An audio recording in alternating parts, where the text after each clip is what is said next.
10, 9, 8, 7, 6, 5, 4, 3, 2, 1, 0.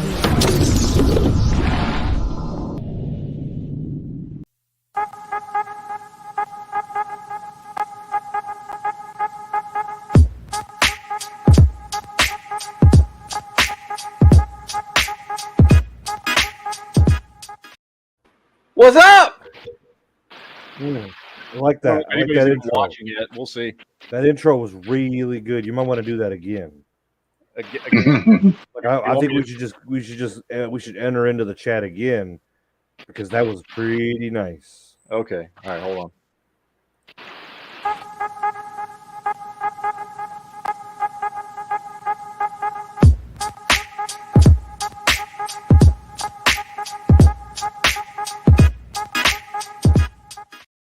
There you go.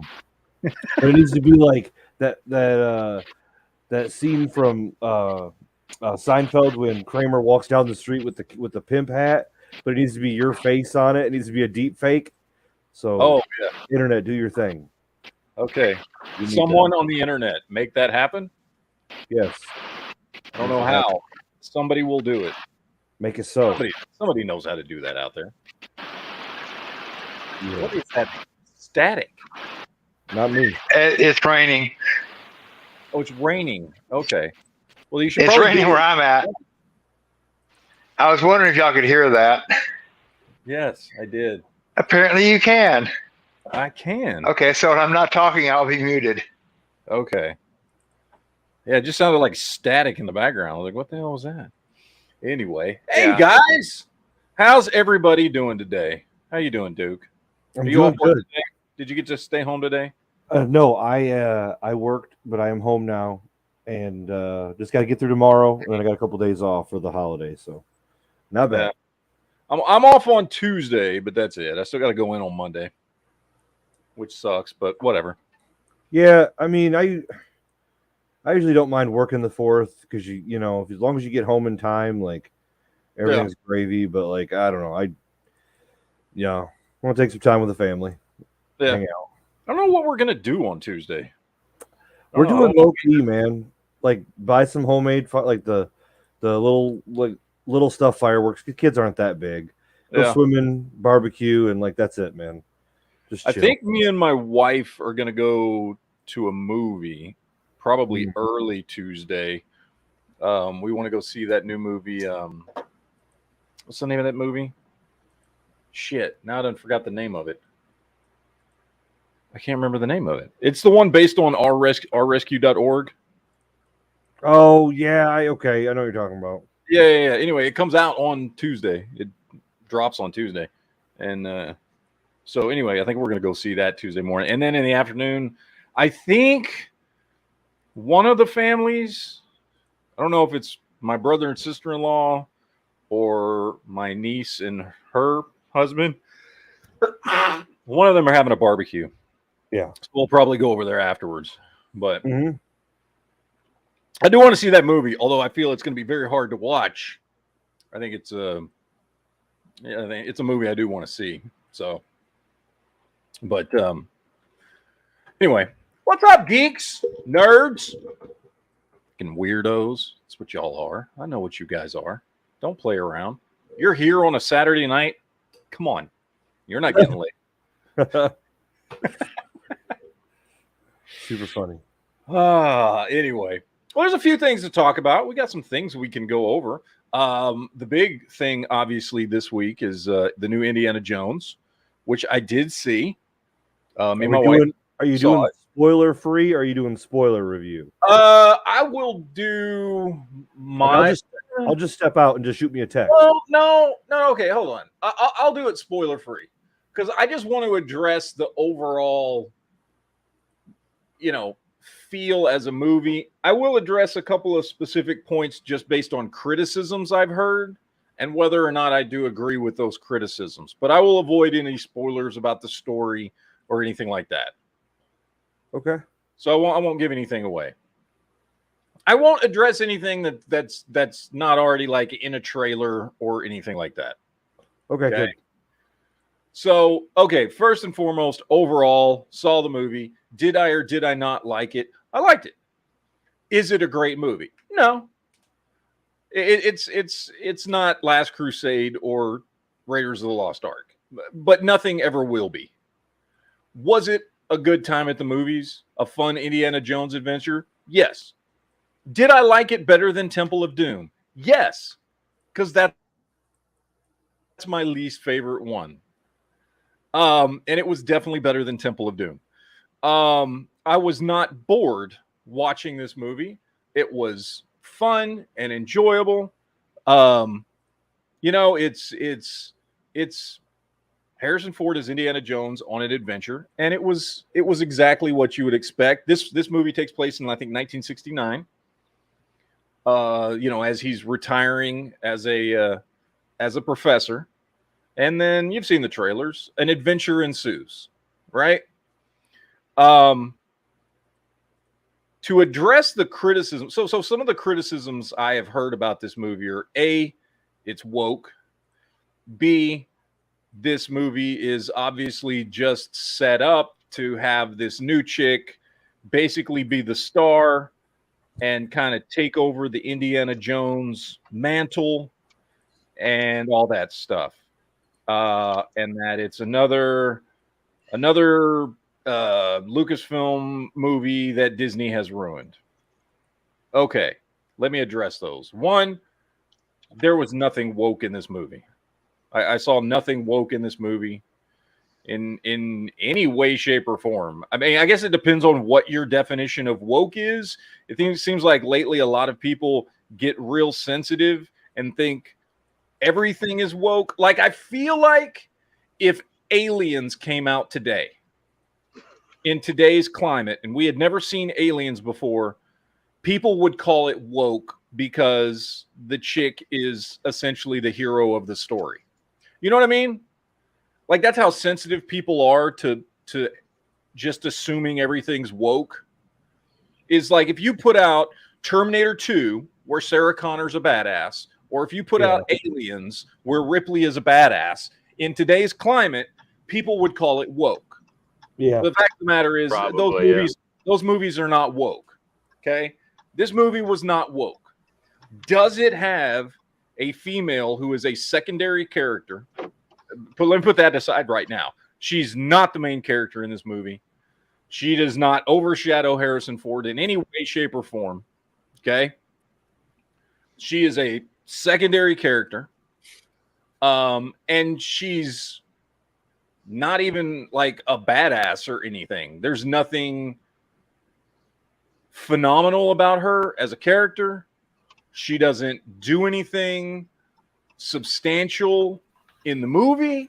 Indiana Jones basically figures out pretty much everything by himself. He's clearly the star. She's a secondary character. She was certainly not built up to replace Indiana Jones. She's a mostly intentionally dislikable character for the vast majority of the movie, but intentionally. Let me stress that. It's not like when you go watch Captain Marvel and people just didn't like Brie Larson and didn't like her version of Captain Marvel. This was intentionally making her character not likable. She's not a good character. She gets a little bit of a redemption towards the end, sort of, but she's not a good character. I mean, you've seen the trailers where her and Indiana Jones are running away from some bad guys, and she locks Indiana Jones in that room and closes the door behind her and is like, sorry, and then takes off. Yeah. Like, that's her character. She's written as kind of an asshole. So she's not a replacement for Indiana Jones. Even by the end of the movie, they did not set her up to replace Indiana Jones. Okay, there's even a scene, the last scene of the movie, specifically is a visual of Harrison Ford is Indiana Jones and will remain Indiana Jones for always, for eternity, forever and ever. I'm not going to describe the scene, but the very last scene of the movie before the screen fades to black is like, yep, this is Indiana Jones. So people saying she was like she's a Mary Sue character, and this is a woke movie, and she was written to replace Indiana Jones is all bullshit. Those are people who haven't seen the movie because she's not. She's a secondary character who's kind of an asshole and unlikable through the whole thing, and nobody replaces Indiana Jones in this movie. He's still the smartest character in the room at all times. He is still, which this may be a little unbelievable, still the biggest badass in the room at all times, even though he's 81 fucking years old. That's a little unbelievable. But they did play into the fact that he's old and retired and stuff, and so he's not as spry as he used to be and that kind of thing. They did play into that a little bit. Look, all the bad guys are in it, and they're like, hey, let him act like he's actually beating you up. Yeah, exactly. Exactly. And, you're doing it, Jones. Oh, yeah, you got us now. Oh, no. Yeah. But, look, it's I started watching that. What? I started watching Indiana Jones earlier. I watched probably like the first 15 minutes, and then I had to go do something. But, dude, that CGI in the beginning of where he's young, that was pretty bad. Dude, it was bad? It was. Well, you watched it on the I website. Didn't like it. Yeah. It may be the best CGI I've seen of them replace somebody's face. It was even better than that scene in Civil War when they did like a young Tony Stark. Remember how good that was in Civil War? Yes, it was awesome. That. This was better. His dad. This was done better than that.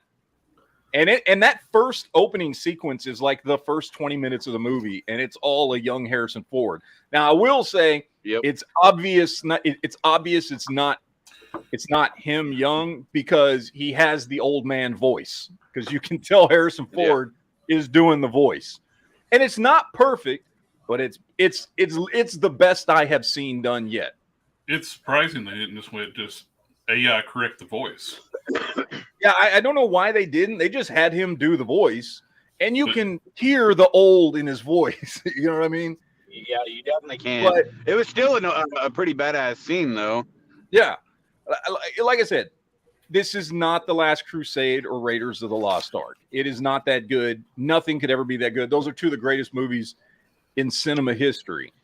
Was it a fun, enjoyable movie? Yeah, it was. It's not a great movie.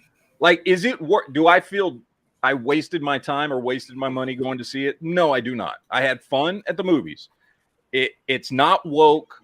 They didn't replace Indiana Jones. They didn't make this chick the star. All these things I'm hearing people complain about in this movie, I just feel like they didn't watch the movie. Or they just want to be triggered by stuff. You know what I mean?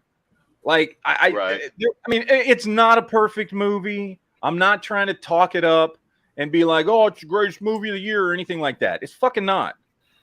But to the complaints I have heard about this movie, I watched it. I didn't see any of them. I didn't see it. There's no woke shit in it. You know, all the claims about this chick, I didn't see any of that. So, I mean, if you like Indiana Jones, probably one of the worst lines she has is when she talks about stealing is capitalism. That's in the trailer. Yeah, exactly. Yeah, she does that, and that's in the trailer. Y'all need a new dictionary because that's not what that is. Yeah.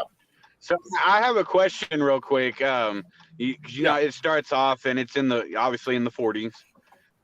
And then, you know, after that scene is over, it goes to quote unquote present day. But what year was it? I missed it. 69. Goes 1969. Okay. It didn't look like 69, but it's Moon Day. It's the day they celebrated the astronauts returning from the moon. That's right. That's right. Okay. So it's 69. So yeah, that's what it skips forward to is 1969, and that's when the movie takes place. Yeah, I mean, like I said, if you like Indiana Jones, you should see the movie. Like, it's another Indiana Jones adventure with an old Indiana Jones, but it was still fun. There's still lots of adventure and lots of action and, you know, obviously a crazy fucking story about, wild. It's like every Indiana Jones movies. They are fantasy adventures, Yeah. right? Whether it's the Ark of the Covenant or the Holy Grail or fucking voodoo where dudes are ripping people's hearts out of their chest, or a fucking crystal skull, or whatever the fuck it is, right? Like every Indiana Jones movie is wildly unbelievable, but it's adventure fantasy. This fits in very well. It was another Indiana Jones movie. I probably have to watch it a couple more times before I decide where it falls in line with the movies. There's 5 now. I would say at this point I would rate this, because I don't like Temple of Doom. I find it the most boring one. It bores. I fall asleep every time I try to watch Temple of Doom. I don't know. Temple of Doom since I was a kid has just always bored me. That's the second best one. No, it's not. It's the least best. The first one is the one with Shia LaBeouf. Wait, what? That's Jesus just Christ. fucking what you did. No. For me, if I were to rate all 5 movies right now, this is how it would go. I still love Last Crusade the best. Then Raiders of the Lost Ark. Then at this point, I would say it is a tie between Kingdom of the Crystal Skull, which I know a lot of people hate. I don't. I just watched it again yesterday. I still like that fucking movie. If you don't like it, cool. It's whatever. I'm not here to judge anybody. I like it. I enjoy it. It's fucking stupid. He somehow survives a nuclear blast in a fridge. It's all fucking ridiculous. But all the movies are ridiculous. All of them are fucking ridiculous. Like literally every one. Close your eyes so your face doesn't melt off. Why? I don't know. What? You know what I mean? Like every movie is ridiculous. They literally bring back Sean Connery from the dead with a fucking glass of water because it's the Holy Grail. And they pour it over his bullet wound. All these movies are fucking ridiculous and unrealistic. So I don't know why people bitch about the fucking nuked fridge all the time. But anyway, I like Kingdom of Crystal Skull. It's not anywhere on the same level as Raiders or Last Crusade, but I still like it. And at this point, I would put it tied, this new one, tied with that. It's not a great movie, but I enjoyed myself. And then at the very bottom is fucking Temple of Doom, because I just don't like that movie. It bores me. That fucking movie bores me. But that's where I would put this movie, right? If you want just a fun adventure with Indiana Jones, watch the movie. Don't listen to anybody telling you it's woke bullshit or whatever it is, because it's not. There's none of that in there. Just enjoy the fucking movie. It ain't going to win no awards. You know what I mean? Like, it's not going to be one of the best movies of the year or anything like that. But was it fun? Yes. It was a fun fucking movie. I enjoyed myself. So, I don't know what all the complaining is about. How dare you enjoy watching a movie? I know, but that offends people nowadays. Yeah, right? If you say you liked a movie, that they're like, "Oh, it's a horrible fucking movie. How dare you like it? You suck." It's like, fuck, dude. I mean, if you want to hate fucking movies, cool. I mean, if you look forward to hating a fucking movie, which it seems like people are looking forward to hating this movie, I'm just like, cool. If you don't like it, I don't give a shit. But like, it's not any of the things I've heard people describe it as. You know what I mean? Like, people were like, "Oh, they made this chick a Mary Sue just like Rey." No, they fucking didn't. She's not a perfect character at all. She's intentionally written as an asshole who because she fucks up, drags Indiana Jones into this fucking adventure kind of thing because it's her fuck up. And he has to fix everything. Like, so I don't know why people are saying this shit. Yeah, I'm going to end up finishing it later, but I had to run to town and everything, so that's why I didn't get to finish it. But last week... I say just sit back, watch it, and just enjoy the stupid fantasy adventure that it is. You know what I mean? Just don't take it too seriously, and just fucking watch a stupid, dumb fantasy adventure movie that is Indiana Jones, because that's mostly what they all are. But so I liked it, man. This Right. I don't think it's going to make it into my like top 10 movies of 2023 or anything like that, but I had fun. So what more can you really ask for? Background porn music. Oh, I forgot the background porn music. Let me get that, and then we're gonna get these. We're gonna get these super chats here. All right. Geek, MTS says, I "Have you prepped guys for the show that what? Didn't happen? The what?" Yeah, go ahead. All right. MTS says, "Have you guys seen Eyes Wide Shut? Eyes Wide Shut. Watched it last night, and it's really sticking with me. I've only seen the movie once, and I just remember thinking it was a really fucked up movie. But I saw it like when it first came out, which was what, like 1999, 2000, whenever the fuck that movie came out. I don't know. He was still with what's her face at the time. 99. Nicole Kidman.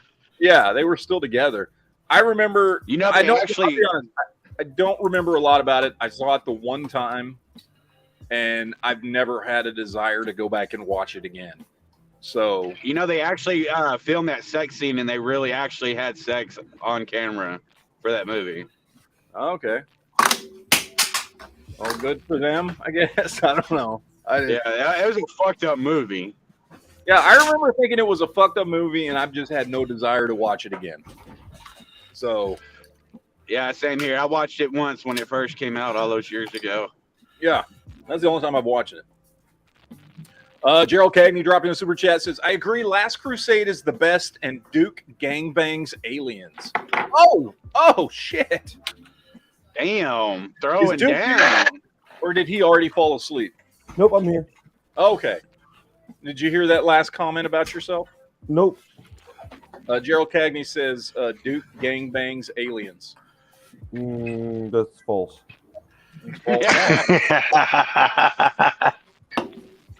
It's because he's still embarrassed to admit the truth. Maybe. So he's a closeted alien gangbanger. That does happen. Some people are like that. So, does Duke probe the aliens? No. Okay. Oh, dude, The aliens probe him. I saw this video where this dude had one of those like $150 like really, really realistic alien masks that like fits really close to your face and like kind of wraps around your lips a little bit so that when you talk, it talks and you can see the inside of your mouth and shit. And he was scaring the shit out of people with it. And holy shit, all I wanted to do was buy it just to go visit Duke. It was the fucking green, big black-eyed fucking alien, and it looked so fucking real, dude. See, and he was scaring the shit out of these people. You ever notice that they never pull shit like that in Texas? Like, you never see people pulling pranks like that in Texas because I think they know Texas will either one whoop their ass or they could get got. You do that's that. What I would worry about with Duke is I'd be afraid he might shoot me. Well, that's right. You could easily get a Darwin Award doing that in certain areas. Yeah. I'd have to like let his wife know ahead of time to like put some blanks in his gun or something, so I didn't get fucking shot. Right. But anyway, so let's see, where are we? I don't know. Anyway, that was my opinion on Indiana Jones. Do with it what you will. I don't know what else to say about it. Now, I want to talk about something else. Clear? Yeah, I can hear you. Okay. What I was trying to say a while ago, but I'm driving, so my internet was kind of spotty in a couple spots. But last weekend, I binge watched quite a few movies and prepped for the show, but obviously we didn't do it. I ended up watching Fast X, Flash, Guardians of the Galaxy. There was a couple other ones too. I can't remember offhand, but those were the three main ones that I watched. We need to do like a little segment where you like watch movies that everybody else has already seen, and we call it the Soulless Ginger Movie Reviews. And we can see Well, I what had somebody without a soul thinks of these movies. Fucker. Did you ever watch that movie Hidden? No, I still haven't watched it. No. And tonight I've got an appointment. After the show, we're gonna make enchiladas, chicken enchiladas, and watch Mission Impossible movies because Mission Impossible comes out in 2 weeks, which I'm very excited for. That and Dune 2 are probably the movies I've been most excited for this year. Is the new Mission Impossible, which I love that fucking franchise, and Dune. Yep. Because the first Dune movie, I fucking loved that movie. The new Mission Impossible, isn't it supposed to be like a 2-part series again? Yeah, it's a 2-parter. Yeah, so one Yeah. this year, one next year. They're filming them all at the same time. So, yeah, I love the Mission Impossible series. Hell yeah. So we're gonna rewatch all the Mission Impossible movies with my daughter, my 14-year-old, because she's never seen them. And so we're starting with Mission Impossible, the first one tonight. We're gonna watch that tonight, and make enchiladas and eat a late dinner and watch Mission Impossible tonight. So I'm very excited about that one because that one comes out in 2 weeks. We got 2 more weeks before we get the new Mission Impossible, and I'm looking forward to it quite immensely because I love that series.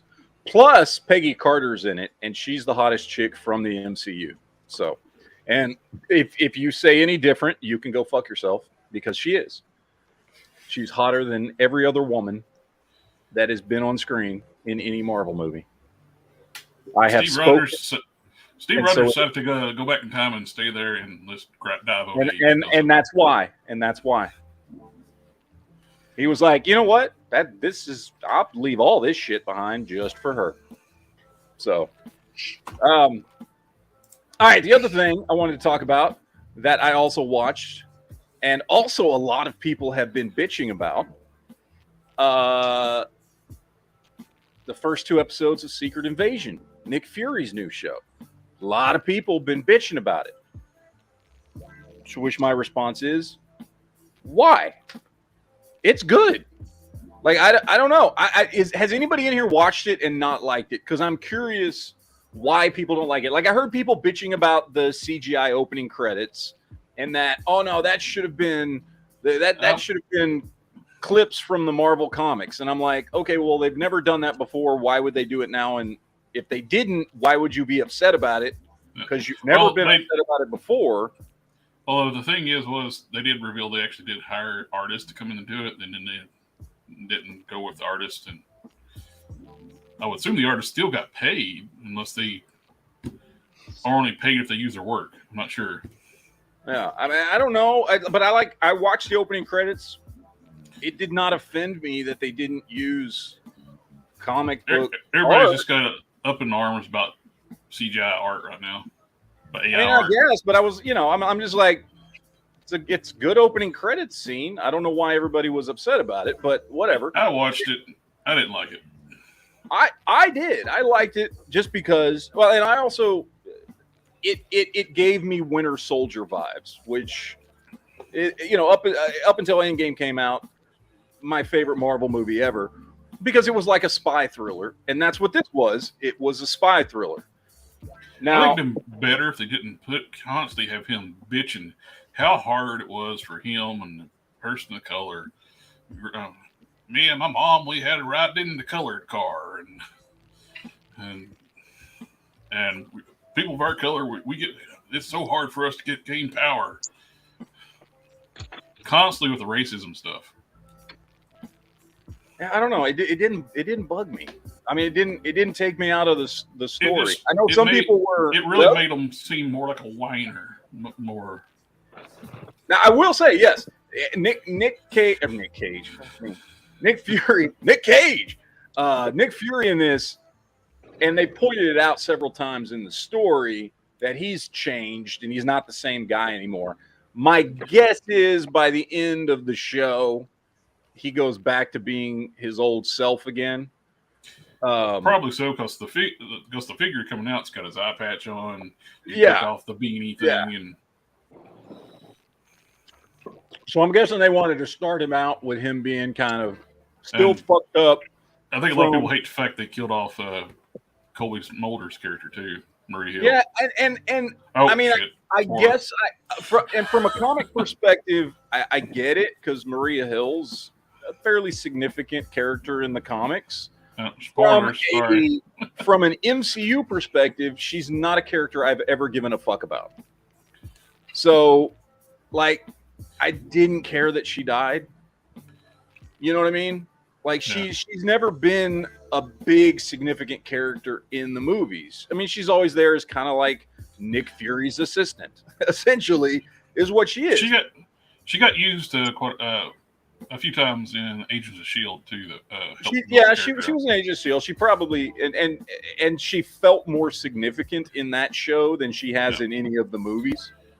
But like I said, that didn't bug me at all that they killed her off. I was like, oh, okay. Well, I mean, it's not that I dislike her character. It's just she's not really a big, major, significant character. So they wanted to kill her off to add a little weight to make all this, like, the stakes for Nick Fury higher. I was like, okay. I mean, for storytelling, it worked. The other complaint I've heard is that, well, there was I don't know if it was a leak or somebody said something in an interview or whatever that one of the writers has said, oh, well, we were told not to read the original story. And people were like, what the fuck? They told you not to read. They were going to fuck. And to me, I'm thinking. Well, it's a standing thing with Disney now. They tell all the actors and writers not to read the comics anymore.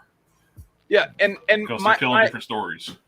Yeah, and to which, again, my idea was well, of course they didn't want them to do that because, first of all, there's no way you can do that story with the way the MCU is going. You cannot do that Secret Wars story.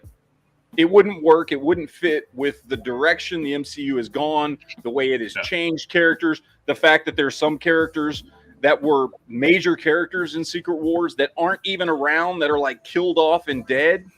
Mm-hmm.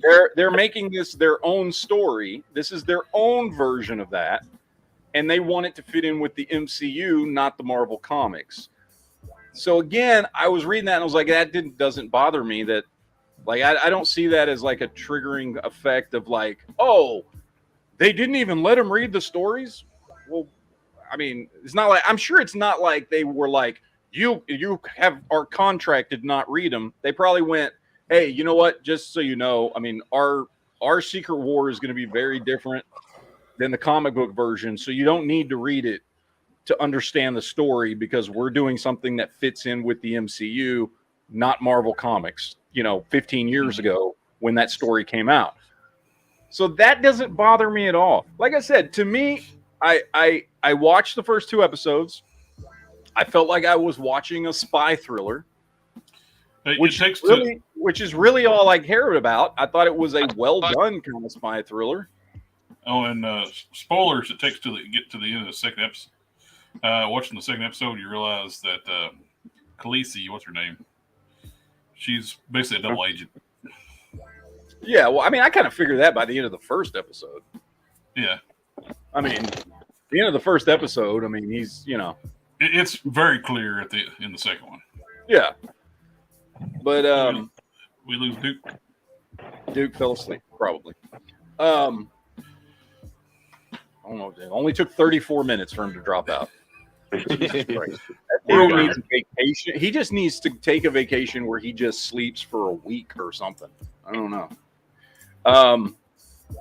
But yeah, I mean, like I said, I liked it for what it is, which is just like an MCU spy thriller starring Nick Fury with Skrulls. But now I want to see an alternate timeline where Nick Cage is Nick Fury. That would actually be really cool if they brought in Nick Cage to be like the official. I mean, I know that's another thing I've got a question on, because I've heard it referenced before that this is the 616 universe, but then I've also heard it referenced that the MCU is just yet another multiverse, and the 616 universe is still the comics. And so the only time they've mentioned 616 was in the Doctor Strange. Well, they mentioned it. They mentioned it in Spider-Man: Far From Home, when Mysterio Oh, yeah. is pretending to be from another universe, and he says, "This is the 616 multiverse." And then when he was talking out of his ass, though. Yeah, he was talking out of his ass. Exactly. So I think the going theory is that MCU is just yet another multiverse. Yeah. 616 is still the comics. And so it all kind of worked out. So you could have Nick Cage play a white version of Nick Fury like 616 has. Yeah. And just show up as Nick Cage, Nick Fury. Nick David Cage Hasselhoff has played. Yeah, he's another variant out there. I like honestly, I do. I like the idea that everything Marvel we've ever seen is all real and all in continuity and is just another multiverse. Whether that's the Blade movies, the Fantastic Four movies, the X-Men movies, the old Japanese Spider-Man TV show, the animated, stuff, the comic book stuff, they're all just different multiverses. And they're all tied together. I like that idea. Even with when they bought the Ultraverse, they assigned the Ultraverse a universe number. Yeah, Marvel. And I like that. I like that we can, it's all together. I mean, we obviously we know the different Spider-Man universes are all there, and between No Way Home and the Spider-Verse movies, we know all the animated stuff, all the live action stuff, like it's all here. It's all, it's all in the Marvel multiverse. And I like that because it leaves the door open that you can I like being able to watch a movie where, like the entire MCU, where they are telling stories that are familiar to what me as a comic book fan have read, but obviously they've made changes. And I can still watch that. And I can watch that from the perspective now of, well, they didn't fuck up the story because that story still exists in the 616. In this multiverse, it just happened differently. And so I can still enjoy it without having to fucking feel like I got a bitch that they didn't do it as well as the comics. Well, because that still happened. What's interesting is the fact, as much as they're leaning into the multiverse stuff in the MCU and all this stuff, seems like and the success of Into the Spider-Verse, Marvel has a comic book called The Exiles, where they're people from different universes travels from to the multiverse. Seems like that would be like a prime time to try to push something like that, because you can go to all the different universes, have different adventures, go to the world of Maestro's at, go to 2099. It would be cool. I think The Exiles would make a much better Disney Plus show. That's what I mean. So, they could do a series. Yeah, I think here's my prediction. My prediction is people will get burned out on the multiverse stuff really fucking quick, and unless it is done exceptionally well, and the best I've seen it done so far is Spider-Man: No Way Home and the two Spider-Verse movies. Flash did it for shit. Yeah. I think Ant-Man, the little bit of multiverse stuff they dropped in Ant-Man was not well received. I think Loki did a good job. I really liked Loki season 1, but I'm very much into the whole Marvel multiverse stuff. And so it resonated with me more than it would with your average movie or TV show watcher. I think the average moviegoer or TV show connoisseur that isn't deep into Marvel comics or just the idea of multiverses is going to get burned out on multiverse stuff really fucking quick. Even though I enjoy it, I don't think most people are going to. I think they're going to kill it pretty quick. I think they're going to try. I think that's why we've heard, well, I think there's two reasons why we've heard very little about the whole Kang dynasty and all that shit, and why they want to very quickly move into Secret War is because they want to get past this multiverse stuff quick and get to what comes after it, where we stop talking about multiverses. Well, plus now with the news that Marvel has the full rights to the Hulk now. Yeah. There's talk about doing War Hulk. Yeah. Bringing Hulk back to being a badass character. Yeah. And I'm kind of curious if we like. I don't know. So we know we're getting Kang Dynasty, which, as far as I'm concerned, Kang Dynasty is just the build up to Secret Wars. We know we're getting the Secret Wars. We know that's the last movie they have scheduled between now and what is it, 2026? I've never liked Kang in the comics too, so I've not really have any interest in Kang stuff. I think they're just using him to build up the multiverse storyline, and they're dropping little hints, because they've talked about the we need what do they call it? What do they call them when the multiverses are colliding together? There's a term for them. They used it in that last Doctor Strange movie. It was a big part of Secret Wars in the comics. The not convergence. Incursions, yes. Incursions where the multiverses start to crash together. So I think Kang is just kind of a stepping stone into helping that happen. I think that's the only reason he's here, because we know the next Avengers movie is Kang Dynasty in 2025, and then Secret Wars 2026, or unless they backed both of those up a year, I can't remember. It's either 25 and 26 or 26 and 27. But they're doing those two Avengers movies back to back, which means Kang Dynasty is just Kang's causing a lot of problems. Probably whatever he's doing is making incursions worse, which have already been mentioned in Doctor Strange and Spider-Man No Way Home. And then that's all going to culminate in Secret Wars and the incursions and all the other bullshit going down in that Secret Wars movie. And then after that, we kind of have a revamped universe, which is what happened in the comics, Yeah. And then we will step away from all this multiverse stuff for a while. And I think it would even be cool if like all the Spider-Man Across the Spider-Verse stuff kind of played up into that a little bit, at least a little bit, at least it's mentioned, but I don't know. We'll see. We'll see what happens. But I don't know how the fuck we started talking about this. We were talking about Secret Invasion, but it tends to go that way. It just ended up wherever the fuck we ended up. I have no idea. Mm-hmm. But yeah, short story. I actually liked Secret Invasion, at least the first couple episodes, because it just felt like a spy thriller to me. There's no superheroes in it or anything like that. I mean, Skrulls are in it, but they didn't bring in all the superheroes. It's basically like a worn down, beat to shit fucking Nick Fury getting thrown back into some spy conspiracy. And I was like, cool. Spoilers, it looks like they're trying to make Super Skrulls. How many shows is there already? What? Or episodes of that? It's 6, and they've only dropped 2 so far. That's what I was saying. I only seen 1, so I didn't know how many you were talking about. Episode 2 with spoilers. Looks like they're trying to make Super Skrulls. Yeah, that's kind of what I thought too. I mean, they didn't say it, and they didn't really get detailed with it, but just knowing how popular the Super Skrulls are, like I kind of figured that's what they were trying to do. Well, that's one of the things too with Secret Wars, Secret Invasion 2. They developed a way when they shifted, they got powers too.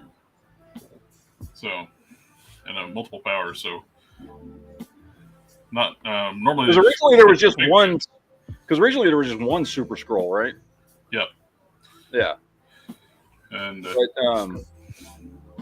yeah, so I don't know. I mean, we'll see when it's all said and done. It might turn out to suck. I have no idea. But I did like the first 2 episodes. So I got no complaints so far. The other thing I've been really enjoying, maybe I don't know. I'm in a great mood because everything I've been watching, by and large, I've been really enjoying. I also watched the first 3 episodes of Star Trek Strange New World Season 2. I'm going to guess your air conditioning's fixed. My air conditioning's fixed, yeah. I'm in a great fucking mood. No, and I will say, and I said this before when we talked about it before, the first episode was kind of whatever. You know what I mean? Like, it was okay. It wasn't a great episode or anything like that, but it didn't suck, I guess. The first episode was what it is, right? Second episode was really good because it was very reminiscent of the TNG episode Measure of a Man, where, Picard has to defend Data as being not just property, of Starfleet and that kind of stuff. It was very evocative of that. It's where Pike has to defend Una, number one, to the Federation because she hid that she was an augment, right? And so it was very much that, and kind of like proving, does she have civil rights, that kind of thing. It was very, very, very similar to that TNG episode, Measure of a Man. I liked it. I thought it was good because I think Measure of a Man is one of the best TNG episodes. So I liked it for that.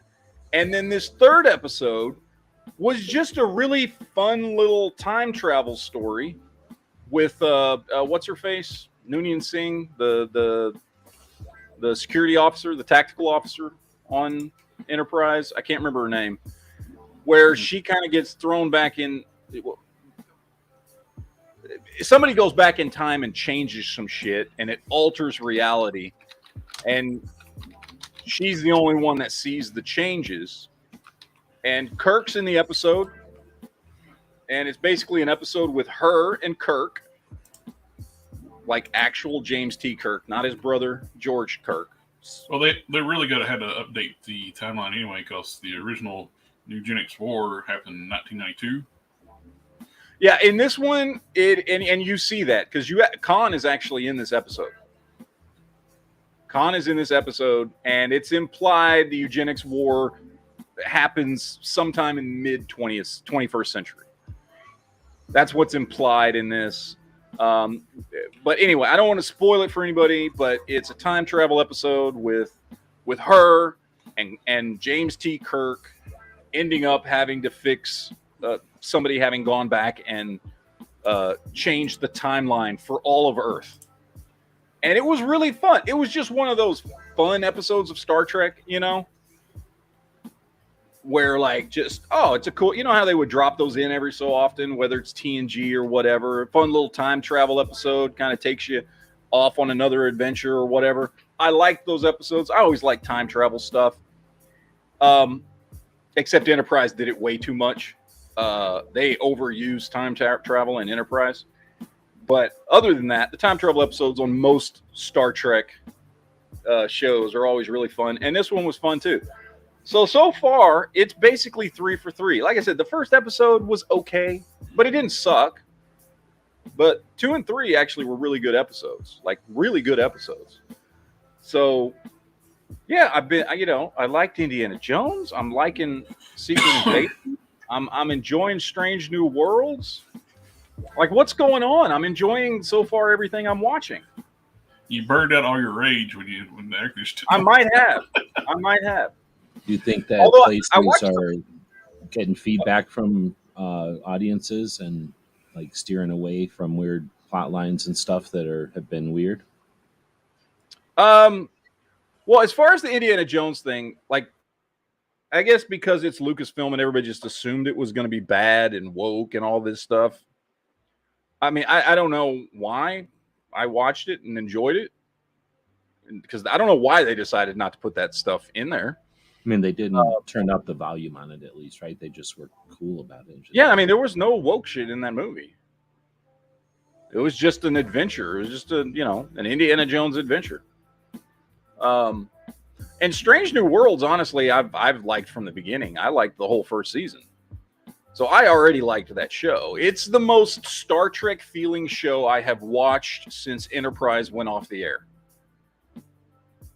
And so, it feels more like Star Trek than the J.J. Abrams movies, than Discovery, than most of Picard, than, really anything else I've watched. It feels more like Star Trek than Lower Decks does, which Lower Decks is still great. I still fucking I was going to ask, love is Lower Decks is that still going?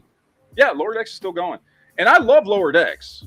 It's just, it's more of a kind of a Lower Decks meets Family Guy kind of show. You know what I mean? They and Lower Decks characters show up this sometime this season. I don't know what episode they show up in, but yeah, they show up sometime this season. But I honestly, I've liked Strange New Worlds since the first episode last year when the first season was on.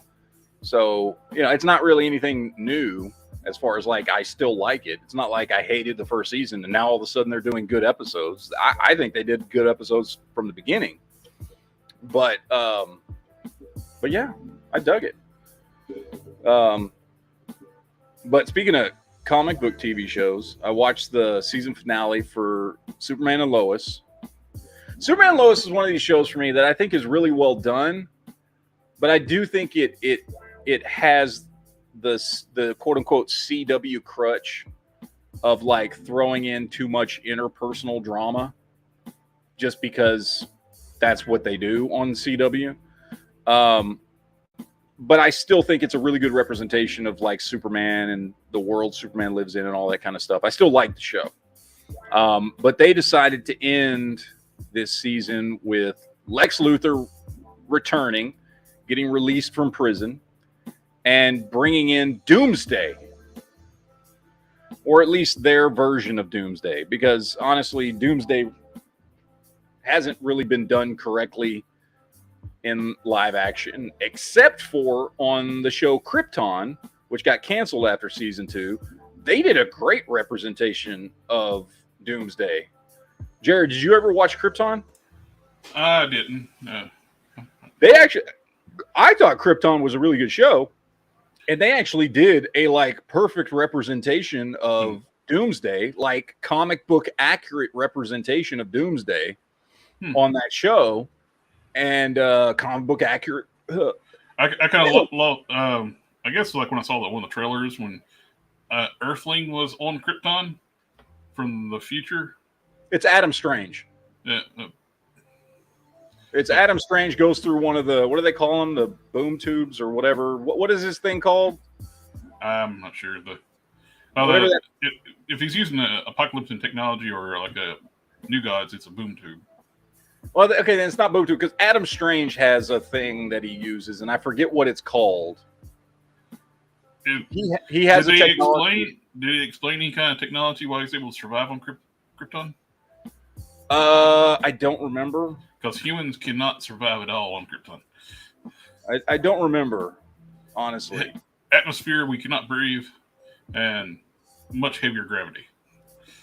Yeah, I don't remember if it did or didn't, if I'm completely honest. All I know is the character is Adam Strange, and he goes back intentionally because somebody has changed the past to try and make sure Superman is never born, that Kal-El is never born. And that's why he goes there, is to ensure that Kal-El will eventually be born so that he can be, Superman. Yeah. So they did Doomsday correctly.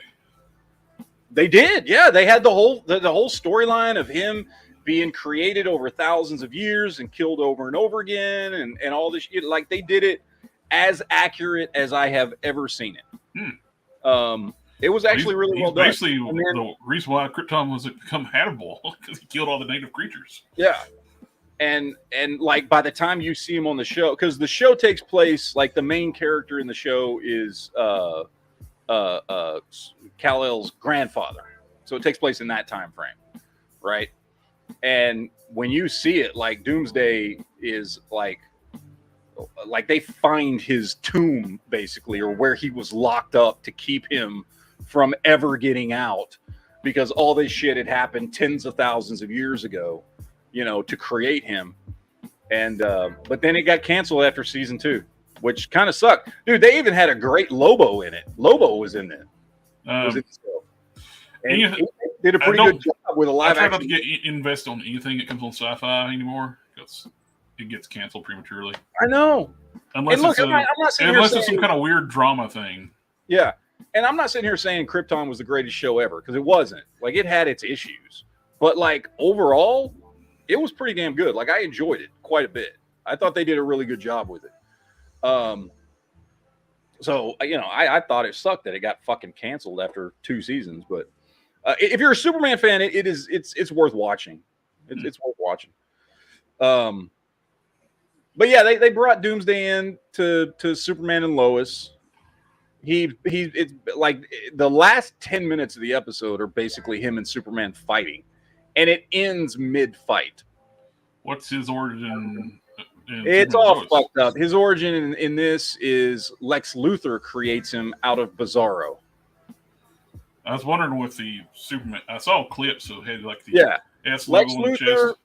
Lex Luthor creates him out of Bizarro Superman, because Bizarro Superman has been on the show before, and Lex Luthor finds him. Everybody thinks he's dead, but Lex Luthor finds him and then experiments on him, and they do bring in the whole kills him over and over and over again, and somehow Lex Luthor has figured out how to kill a Superman level character over and over and over again and bring him back to life. I don't know how Lex Luthor figured that out, but he did, and he creates Doomsday out of Bizarro. So it's in my opinion a shit origin story. Yeah, I'm not fond of the actor. Oh, the choice of actor to play Luthor either. He looks more like a biker than a. I actually really like that actor. After blanking on his name off the top of my he's head. good at, but being Lex. He is playing a Lex Luthor that just got out of prison after 17 years. So he is older and fucking angry and been in prison for 17 years, and like he's the for the type of Lex they wanted this character to be, he's a good fit. But for a traditional Lex as we know him, he's not a good fit. So it's kind of weird. Like, he's not the Lex I know from the comics. But for the story, the background they've created for this character, that he's been in prison since before Lois and Clark had their kids. And he's been in prison the entire time. He's been in prison for 17 years. He was actually put in prison because of a story Lois wrote that turns out wasn't true.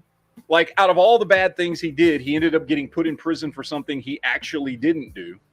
And so when he gets out, he's fucking pissed at Lois specifically, because he's just spent 17 years in prison for something, one of the few things he actually didn't do.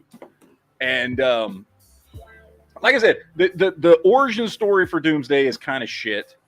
Not kind of, it's shit. It's a shitty origin story. But the end result, that Doomsday, that whole last 10 minutes of the episode of him and Superman fighting was fucking great. Like, it was really good. They did it really well. And Doomsday looks great, looks a hell of a lot better than on fucking Batman v Superman looking like a fucking Ninja Turtle. This, other than the backwards S on his chest, looked like fucking Doomsday.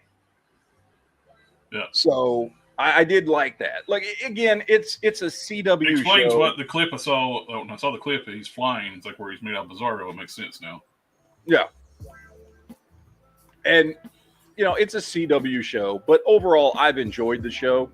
Maybe part of that's just because it's the only Superman we have right now. So I've just kind of, you know, I take the good with the bad. And there's a lot of good in the show. We're going to be getting the great value version of Superman. I know, that's right. Oh, we're going to talk about that. But yeah, overall, I like the show, and overall, it was a good ending. Like, overall, there's more good than bad, but there is certainly some bad. So take that with a grain of salt. Again, Superman being one of my favorite comic characters ever, and being one of only two characters from DC that I absolutely love. I enjoy the show because it's like, hey, this is something Superman I can watch, you know. And I appreciated, at least if they screwed up the origin, at least the end result of Doomsday was pretty fucking cool. So overall, I liked it. It worked for me for what it's worth. But So this was animated? no, this isn't animated. This is a live action show. This is a TV show that's happening, or a movie? Yeah, it's called Superman and Lois. It's on its third Okay. season. Yeah, I know. So It's final season too. If they're trying to cut budgets. yeah. Well, no, it got renewed. Oh, that's good. It got renewed for season 4, and they're basically almost every secondary cast member that is not a Kent has been removed from the show. And the guy who plays Lex Luthor is now actually billed as a series regular, starting with season 4. So in season 4, I feel like they're going in a very different direction. They're going to like all these side characters like Lana Lang and all them stuff. They're all listed in season 4 as potentially being guest stars, no longer series regulars. The cast is focusing on, Lois, Clark, the two boys, and Lex Luthor. This sucks they recast Jonathan. Mm-hmm. You know why, don't you? Oh, I know why. Yeah. Yeah. I mean, they tried to say, "Oh, he was having a mental breakdown." No, that's not why. Yep. The idiot that I told you about before, he tried to use that excuse though when they believed that he had a mental breakdown. That's why they changed. No. Nope. He didn't want to get the jibby jab, so they replaced him. So, which just makes me like that actor more. Yep. But anyway, I'm trying to think. Oh, I watched that movie, The Machine. The Burt Kreischer movie, The Machine. I've been wanting to watch that one. Is he any good? It's not good. No. And I love Burt Kreischer. His comedy is fucking great. And I like it. That's why I wanted to watch it, because it's basically based on one of his skits, isn't it? Yeah, it's based on his skit about going to Russia. I mean, it's not horrible, but it's not anywhere near as good as I thought it was going to be. It's very much like a B movie. It was. I will say having Mark Hamill play his dad was kind of fun.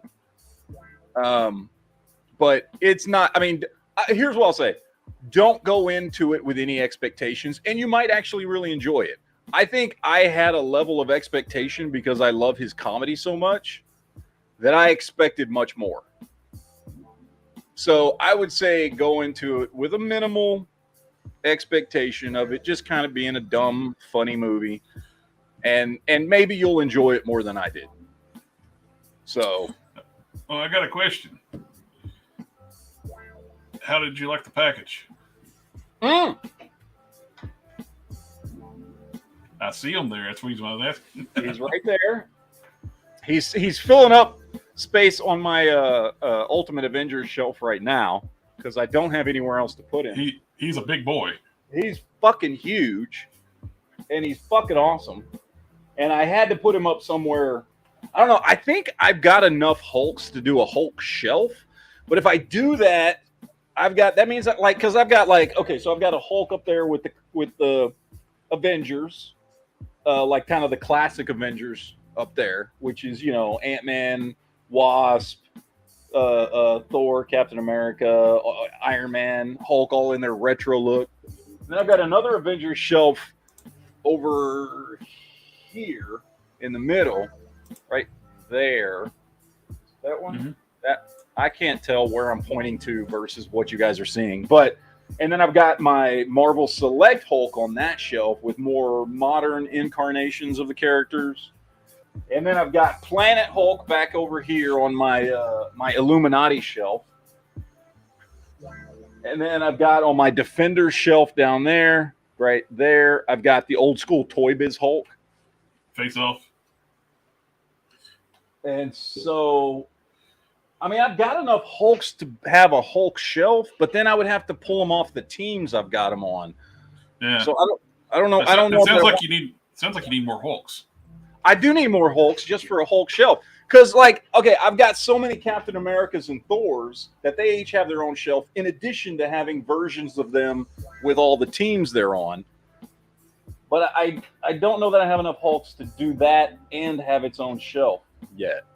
So I think I do need more Hulks. At last Marvel Select Immortal Hulk, I ended up buying 3 of those. That's one of the best things. I think I might buy some AliExpress Hulks to fill up some of my Avengers teams. They're really good and price wise.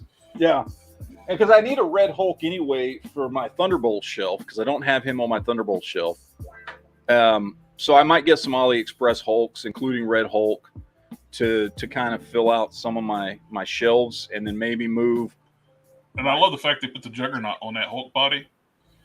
To me, it fits Juggernaut so much better because the Build-A-Figure is kind of balloony. He's kind of over. I like the big characters, but proportions look balloonish. And I've got 3 MCU Hulks up there, but I keep my MCU stuff separate from the rest of my stuff. But yeah, I think maybe I just need more Hulks. But yeah, like I said, I've got him right there, looking badass. I mean, that's not the shelf he goes with on. The AliExpress Hulks. One thing I do recommend, just be careful when you move the hip joints. Mm-hmm. Sometimes they can be tight because they're made in a bootleg factory. And I just heat them up with a blow dryer first before I move them all around. Heat them up with a blow dryer and maybe get something like the synthetic gear lube, like for plastic. Put a couple drops in there. I think I did that the other day when I was on one of the I usually use rim oil on everything. When I've done that before, I just spray because I've got so much fucking rim oil everywhere. Yeah. I got almost like needle dropper, like it's meant for like RC gears. I just put a little bit in there and I stick it in the. But I love it, man. It's fucking awesome. And I've got Stalker up here on my Joe shelf.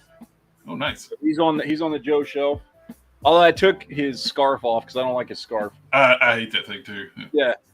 But I've got him in there, and I've got my you my graphite. The graphite powder. It didn't explode. No, it's all good. I've got it in my bottom shelf down here. Doesn't have any figures on it, so I keep my customizing stuff down there. So it's in there with that, and then I've got. I don't know if you can see. Let me turn this way because of where the camera is. Toby is right around here. Mm-hmm. He's an unmasked Toby. I got him there. I don't know. I wanted to put him on that shelf. Normally, I would put all my movie characters up here because I've got all the rest of my movie Spider-Man up there. But I really want him on this shelf. I want him on my Spider-Man shelf. So I've got him up there. But yeah, I've got all that.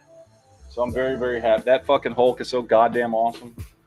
Well, I'm glad you're happy. He's as big as both of my Select Hulks. Actually, he's bigger than my standard Select Incredible Hulk. And he's the same size as my Gladiator Hulk, which that fucker's huge. Mm-hmm. And he's the same fucking size. Working on that, I wasn't realizing how big he was because I had it torn down. That thing is massive. When I did like the little video, I put him in front of like the Immortal Hulk. I was like, he's taller. Yeah, he's fucking huge, man. And he looks fucking beautiful. Did you see all those comments I left on all your Facebook shit the other day? Because we're in a lot of the same customizing groups and stuff. Oh yeah. And so I kept seeing your shit pop up. I'm like, but did I put? I know I didn't put a lot of detail into in the robotics. I mean, it's pretty basic, but it's still good. I like it anyway. But yeah, so just be careful with that graphite powder when you work with that stuff. Oh yeah. I kind of want to go over my Silver Surfer with that. If you go over it just straight with over the Silver Surfer, it does make it shinier. It looks better. If you want the chrome finish, you hit the Silver Surfer with a gloss coat, then you put the powder on. But just as is, it still makes them pop even better. So I did it two different ways on my surfers. The one I made fully chrome, I clear coated them first, and it went super chrome. The other ones went a lot shinier. They're like chrome-ish. Yeah. There's a bunch of figures I could do that to. I gotta play around with them and see which ones I want to do. I'm thinking about doing the fucking Iron Spider and seeing how he comes out. Because that was one of my big complaints about that guy is he looks plasticky, Yeah. And that's supposed to be a fucking metallic suit. So I kind of want to do that one. That's one I want to do. That and Silver Surfer. It works really good over dark blue. I did I had a KO Spider-Man 2099. I had an extra one. Yeah. I clear coated it, then I put that powder on it, and it looks like blue chrome. Nice. Yeah, I want to play around with that. I've just got to. I don't know. I don't have any. That's the thing about my Silver Surfers is I don't have any spares. Like I've got several different Silver Surfers, but no two of them are the same. I think you'd be fine just putting the powder over top of the base body, and it'll shine up really nice. My favorite. my favorite Silver Surfer though, and I know it's old as shit, but this is still my favorite Silver Surfer here. I keep him on my Defender shelf. My old school Toy Biz with the magnetic feet. I fucking love this thing. Oh, I'm still rocking that one too because I did the Chrome tutorial. I chromed it. Yeah, I love this dude. Like he looks like when Mobius. He looks like the Mobius version of Silver Surfer. And I don't mind the odd proportions because he's an alien. Yeah, it doesn't bother me at all. I love this guy, and yeah, like I said, because he's more old school looking, I keep him on my Defender shelf. But yeah. Plus, having the magnetic feet and the surfboard is really cool. I don't know why they don't still do that. That's fucking great. That's what I ended up doing with my Hasbro ones. I stuck a magnet in the other foot that don't have a foot peg. Yeah.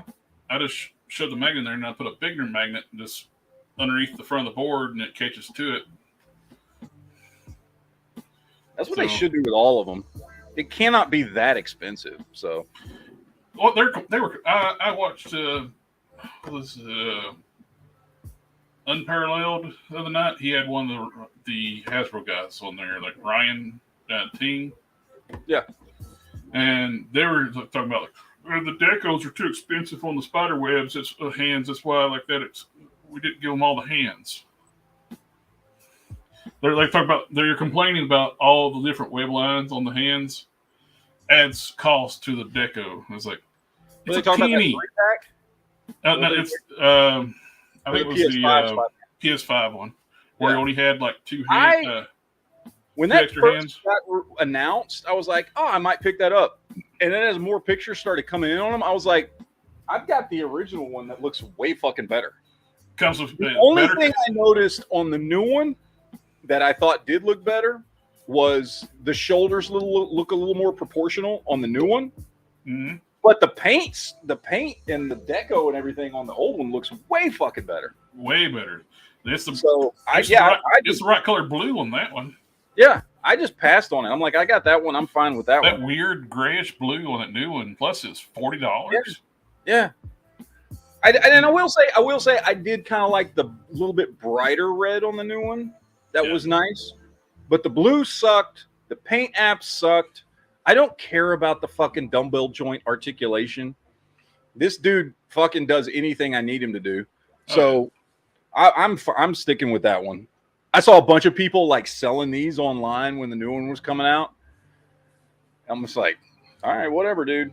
You have fun with that. I missed it, or I would have grabbed it from the dude. I worked a little tiny convention at the movie theater a month or two ago, and the guy behind me was selling toys too, and he had that one, the GameStop PS5 one or PS4 or whatever it is. Yeah, he sold it for $25 in the cart. Shit. I was like, bought another one for $25. Yeah, it's like if I went over to start looking at his stuff. After that, it's like, dude, that thing. He sells for like $50 and up online. Yeah, between 60 and 70, I think. So I got lucky when he first came out. I just rolled into a GameStop one day and he was there, and I was like, "Oh shit!" And I grabbed him, and I didn't know when I bought him that he was that sought after. You know, I bought him for $19.99 at GameStop. What, 4 years ago or 3 years ago? Whenever he came out. Yeah, the first thing I did, I swapped the head out because it's Spider-Man UK head don't look right on it. Yeah.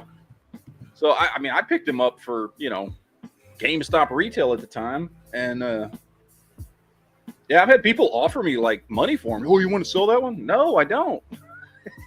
No, I can't replace him. I mean, I could if I want to spend $50-$60, but no. So, yeah, I don't know. It's. I'm happy with that one. So. I'll be right back. I gotta go. All right. All right. Let's see. What else do we have to talk about today? I don't know, guys. For anybody out there, the new Dune 2 trailer dropped this week, a couple days ago, I think. I love the first one. First one's I will have to look for that. Yeah, it just dropped here a day or two ago, like Thursday maybe, and looked fucking awesome. Looked great. I love that first movie so much. And I'm not like a huge hardcore Dune fan or anything, right? Like I like Dune. It's sci-fi. I like it. I like the world that they built in the books and everything. But it's not like one of my favorite franchises or anything. And I hate the 1984 movie. Like the fucking movie sucks. But that Dune movie that came out the year before last was just fucking great. I love that movie. So I'm really, really looking forward to part 2 coming out here. And the trailer just got me even more excited for the fucking movie. They did a great job with the fucking trailer. So that dropped. I'm very excited about that one. I started watching. Yeah. What? I read all the Dune books, and that, what was it, late 90s, early 2000s, whatever mini series that Sci-Fi Channel put on. I enjoyed that. I like that one. That's good. Those miniseries they did Dune and Children of Dune in 2 miniseries. Yes, those are actually really good. They're way better than that piece of shit 1984 movie. Yeah, the 84 movie is not good at all. No, it's not. It fucking sucks. But yeah, so I'm looking forward to that when that one drops. I started watching the new season of Witcher. It's season 3. Now, this is a show for me that just has not been great. Like the first season was good. Second season fucking sucked. In fact, I don't even think I finished the second season, which I didn't realize until I clicked on the first episode of season 3, and it's going through it does the recap of everything that's happened so far. It's like a 3 to 4 minute recap, and I'm watching and it's recapping all the stuff from season 1. I'm like, yeah, and then it starts recapping the stuff from season 2, and I'm like, yeah, I remember that. And then like the last minute of the recap, which obviously focuses on like the end of season 2, I'm like, I don't remember none of this shit. Like, I think I got so bored watching Witcher season 2 that I didn't finish it. So this show's been real fucking hit or miss for me. Like I don't know, man. Like I feel bad for Henry Cavill because like I want to like this show, but like season 1 was only okay and season 2 sucked, and now I'm starting season 3, and I think I've gotten through an episode and a half of season 3, and it's not impressing me at all. Well, that's why he's leaving the show. He got It's just like I want to like it because it's fantasy and it's Henry Cavill and like, you know what I mean? Like I want to like the show, but goddamn, man, the writers actively hate the source material. I can't get into and it. And that's why they have an issue with Cavill too, because he wants them to be accurate to the source material. Yeah, that's why he took the job. Like I guess good thing he's leaving because it's not a great show, man. Like, and like I said, season 2 actively sucked. Oh yes, it was horrible. Like season 1, it was okay. Like I by the end of season 1, the cleverest thing about season 1, it took you a few episodes to realize the story's not told linear. Yeah, it's told in 3 different timelines. And like I said, it took me a little while to kind of get into season 1, but by the end of season 1, I was like, okay. I mean, that was good enough that I'll watch season 2. And then season 2 came out and it just sucked, and I was like, ah. So I don't even know if I'm gonna watch season 3. Like I said, I got like an episode and a half in, and I'm just like sitting there like, what the fuck? So I'm gonna try and finish it, but there's so many other things I would rather fucking watch than that shit. So yeah, I don't know. But they also dropped the trailer, and Jared, because I know you watch anime and stuff, they dropped the trailer for the live action One Piece. Have you seen it? Yeah. So I know nothing about this. I know I've not watched One Piece. The trailer made the show look fucking awful. Yeah.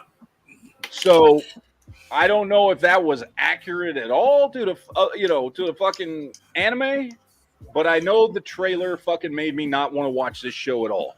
That's all I know. Yeah. But the trailer looks god awful. So it does, and like One Piece is one of those things that's just nearly impossible to try to translate to live action. Well, I want my daughter to watch the trailer because she's big into One Piece. I want to see what she has to say about it. She hasn't seen the trailer yet. It's like, but like I watched that and I was like, I have no fucking interest in watching this fucking show. They make all the characters different ethnicities, so like they're supposed to be Asian. Yeah, and I don't even know what ethnicity they're supposed to be, but I assume it's an anime, so they should all be Asian. And I'm watching but even not knowing anything about the show, it did not look good at all. It looked fucking stupid. And it's whole, like, I don't know. So, but they dropped that. I don't know. I guess if somebody out there, if you're into anime or One Piece or whatever, watch the trailer. Tell me what you think. But what's sad? Poor SH Figure Arts. They showed prototypes for the live-action Zoro and Monkey D. Luffy. And it's like, dudes, this is gonna flop. Why even waste your time? Yeah, no shit. Nobody's gonna want that crap. Yeah, especially something that already has multiple established lines of toys out there that I mean, I bought some for my daughter. I know nothing about the show. The toys are fucking great based on the anime. Why would you want to buy the live action shit when it looks like it's gonna fucking suck and nobody's gonna fucking watch it? So yeah, I don't know. I mean, I guess they'll sell a few of them or something, but they're just showing at a convention too, so they may not even get made. So, yeah, probably just risen prototypes. Just they dropped the new trailer. They're not trailer. They dropped the teaser, I guess, for Rebel Moon. You know, that Zack Snyder Netflix thing that he's been working on for a really long time. So I've heard about it. It's the thing he started working on immediately. Well, actually, he's been working on it since he got removed from DC. It's this original story, sci-fi fucking adventure. The teaser, I should say, was mostly just like a lot of behind the scenes stuff, and then a really quick clip of like a spaceship landing and some other stuff. Anyway, from what I can tell, this movie Rebel Moon, which he says, well, not he says, but he's got a contract with Netflix to do a trilogy of movies for this, and they're movies. It's not a show, and it's an original IP that he created, sci-fi, futuristic, human beings all over the galaxy, that kind of thing. From everything I have gathered about it, it looks like Magnificent Seven in space. That's the vibe I get from it. Is there's like this agricultural world where like there's people living and working there, and some group of, I don't know, military or I don't know if they're aliens or what, is going to this planet, and then all these like fucking mercenary types have to show up and help defend the people of this planet. So very much Magnificent Seven in space, which I'm fine with, by the way. I think that's a, it's a classic fucking story trope. Seven Samurai, Magnificent Seven, all this shit. I mean, Star Wars. Let's be honest here. Star Wars is very similar in story and things like that. Like, it's kind of a, like, it's an old enough basis for a story, and it's been used so many times that I don't really have a problem with that kind of story kind of being used to tell something new, where you take like a basic foundational structure but then build a some of the best sci-fi is basically mixed with spaghetti westerns. Yeah, exactly. So it looks really cool. I mean, Firefly, and even like if they did properly, Cowboy Bebop would have been good if they did properly. Yeah. So I mean, we don't have an actual trailer yet. Just this kind of behind the scenes thing with a quick little, like, literally the teaser part is like 25 seconds long, but it looks cool, and I like Zack Snyder. I mean, I can't think of any Zack Snyder movies I don't like outside of Batman v Superman, but I actually do kind of like the what do they call it, the Extreme Edition, where he extended it by 25 minutes and then rearranged. He like re-edited the movie to where it made more fucking sense. I actually do like that version until you get to fucking giant Ninja Turtle Doomsday. Yeah. So I like Zack Snyder. I think he's a good storyteller. Making Doomsday out of Zod's corpse made no sense either. It's dumb. Like, it actually was even dumber than making Doomsday out of Bizarro. Yeah. So, because at least Bizarro's still, in his universe, Kryptonian, which has a little bit more, well, I guess Zod was too, but still, yeah, it was dumb. Yeah, so I'm very interested in this movie. It's supposed to come out at the end of this year. It's supposed to come out, end of 2023, like holiday season 2023 on Netflix. I'm looking forward to it because, like I said, I mean, I think Zack Snyder's a good storyteller. I think he's a good director. I think Man of Steel is one of the greatest superhero movies of all time. I think Dawn of the Dead is the greatest zombie movie ever made. He's done some really cool stuff. Even movies that aren't great, but still keep you, kind of sunk into the story. Like, fuck, what's the one that he did with all the chicks in the mental home? Why am I blanking on the name of that movie? Sucker Punch. Sucker Punch. Thank you. Sucker Punch is arguably not like a great story or anything, but it's still a very fun movie to watch. And it is an original. And it came out of nowhere. Yeah, it was a great original movie out of nowhere. Yeah, so I like Zack Snyder. I think he does good stuff. So I'm looking forward to Rebel Moon. I hope it's as good as I'm anticipating it to be. But I'm down for a Zack Snyder written Magnificent Seven in space. I mean, I don't see that's like win right there. You know what I mean? Original Red Hood. He was mentioning like all those different animes. Can't think of any anime manga brought to live action well. Alita Battle Angel is probably the best one. Alita Battle Angel was a fucking phenomenal movie. Yep. That movie was so fucking good. And for some reason, the media just trashed it. I don't know why.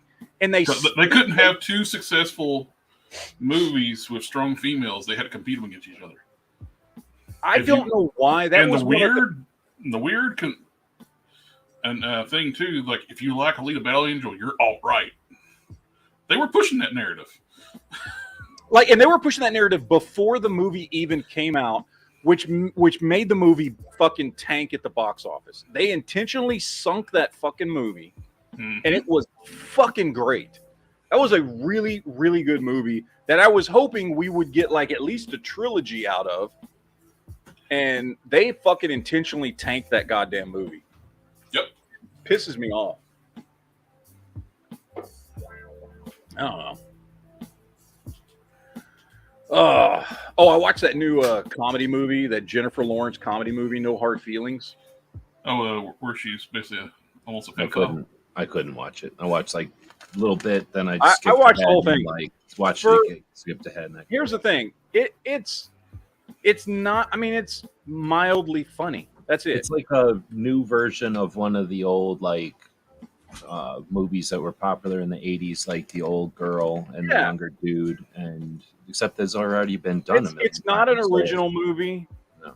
And they didn't have chemistry. You need chemistry for to do the same story again. You need to do it funnier or different, or somebody's got to. There's got to be something there. It's and just they not, were all just getting paid to be there. Like, I watched the whole thing, but I can't tell you should watch this movie because it's not that good. Like, it's okay. It doesn't actively suck, but that's really the nicest thing I can say about it. Is it doesn't actively suck. Or if you want to see full frontal Jennifer Lawrence completely naked, I guess go watch this movie. Because she does get completely fucking naked in this movie. So if that's your thing, I guess that's it. But other than that, kind of odd choice of movie for her to do that. Yeah, it really was. It was an odd scene too. But yeah, I watched it. It's not a movie. Like she hadn't kind of run around basically that way when the X-Men movies, but yeah, it was just okay. Again, it's not honestly. It's not worth watching. Like, I mean, I guess you could watch it, but I don't see much of a point to it. So, Original Red Hood, the Battle Angel, that came out about the same time as Captain Marvel, in between, right after Infinity War. And it was a better movie than Captain Marvel by a lot. Much better movie. It was an awesome movie.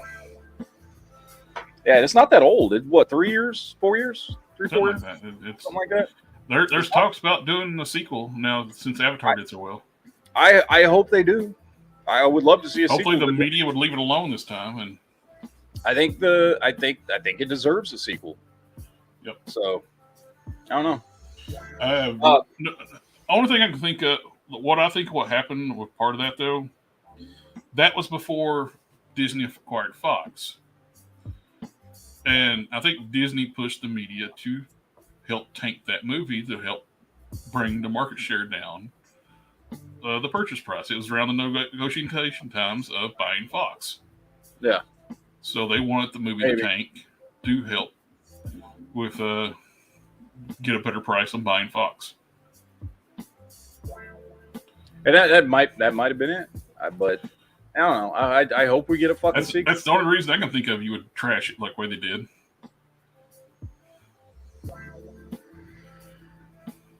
Well, what's funny too is it's like they're using that excuse. It's for like, oh, the alt-right movie. It's like the lead is a Latina. Yeah. They threw that alt-right shit around everywhere, just like everybody's a racist. Everybody's alt-right. Oh, if you don't like this, but you do like this, you might be a racist. Or maybe it's just a better fucking movie. Did you ever think of that? I would love for them to quit trying to blame their bad writing on, oh, you're just racist. Mm-hmm. It's like, oh, you don't like it. You're a misogynist. You're a racist. It's like, no, you just write bad movies. Write some good shit and people will enjoy it. All right. We might as well get to some of this shit here. We've got our Superman and Lois for Superman Legacy coming out in 2025. Now, this chick, actually, I don't mind her being Lois. I think this is a way better choice than what Amy Adams. As much as I love Man of Steel, I hated Amy Adams as Lois Lane. Yeah. She was a horrible choice. I think this lady does have a look of Lois Lane. Yeah, and I've seen her in a bunch of stuff too. What's she been in? She's in The Marvelous Miss Maisel. She was in what's that show on Netflix with House of Cards. She was in House of Cards. She's been in a bunch of shit. She's a very good actress, and she certainly comes across much more Lois Lane-ish than Amy Adams did. I'm all for this casting. Like, this is great. And would that we not just had the perfect Superman in Henry Cavill? I'd be okay with this dude being Superman. He definitely has a Superman look. I will give you that. Yeah. He definitely, I've seen him in stuff before. I watched him on some show that I can't remember the name of, and I've watched him in a couple movies. The thing is, he looks like a Superboy. Yes. And like, he definitely has a fucking, Clark Kent, Kal-El, Superman look to him. And that's fine. He is tall, so he's supposed to be 6'4". Yeah. But he's a tall dude. He's kind of skinny. Beanpole. He's kind of skinny, but I'm sure they're going to make him work out like a motherfucker for the next 2 years. I don't know. James Gunn said he don't understand why Kryptonians need to be ripped. I'd be willing to bet the studio will stop him if he tries to not let this dude work out. I'd be willing to bet that David Zaslav would be like, no, he needs to buff up. Maybe not get Henry Cavill big, because Henry Cavill got fucking huge. Yeah. But he's going to have this dude work out to where he doesn't look skinny. Cavill got big as Schwarzenegger in his movie days. Mm-hmm. So, and again, I don't think this is a bad choice. It's just when you've just come off of somebody who not only did such a great job, but a person who, in my mind, there is no reason not to still have them as Superman. especially since he's still in his prime. He's still in his prime. There's no, I just don't see the argument for not having him as Superman anymore. And especially when they're talking about keeping Ezra Miller. Yeah, I don't see it. We've had our Flashpoint, right? Regardless, the Flashpoint should have been that movie. Replaced the whole thing. The end of the movie should have been replacing Ezra Miller. Yes. And we are in a new universe now. So if you want to tell stories now from a fresh start and say, well, Superman, all that shit we saw in Man of Steel and Batman v Superman and Justice League, none of that shit has happened, and we're starting over fresh. You can still do it with fucking Henry Cavill. You can still do it with Henry Cavill. I saw no valid reason why Henry Cavill needed to be replaced. Well, Henry Cavill and the girl seems like a better match than her and this Much guy. better. Because I'm going to say she's older than this guy. Yeah, I'm going to say this in as not a gay way as possible. But Henry Cavill is so much better looking than Amy Adams. There is no reality in which those two would actually hook up. They just wouldn't. I saw the two of them together, and I'm like, that's unbelievable. That's the most unbelievable thing about this fucking Superman movie. Is that chick would never get that dude, ever. I think there's two things they don't like about Cavill. Well, three things. Number one, he refuses to attack fans. He won't go along with the studio mandates talking about toxic fandom, racist, and all this jazz. He believes that fandoms have a right to complain about stuff. It's their have an opinion. We have a right to an opinion? And it's like, the fans are the reason why this stuff exists. He knows that. Two, what was my second one? Okay. I forgot. But the third one's like, he dated Gina Carano. Well, yeah. I forgot what two was. But and has never, and I don't think ever will say anything bad about her. Yeah. So, well, he won't say anything bad about anybody. Yeah, he's a good person. Yep. Oh, second point. He wants people, the writers and stuff, stay true to the lore. Yeah, that's the second point I was going to make. He won't attack fans. He wants them to stay true to the characters and the lore, and he dated somebody that Hollywood loves to hate right now. Yep. And again, like I said, I'm sure this dude's going to do fine. I've seen him in stuff. He's a good actor. And if he bulks up, he looks like Superman. But still, as we have said before, he is the great value Superman compared to Henry Cavill. And there's just no getting around that. There's no getting around that. Henry Cavill's the Fruit Loops, and this guy's the Fruity Tooties. Yeah, exactly. What was that one meme I put in the Toy Tubers? I was like, when you want Henry Cavill and Mom says we have Henry Cavill at home, this is the Henry Cavill at home. It was like that, man.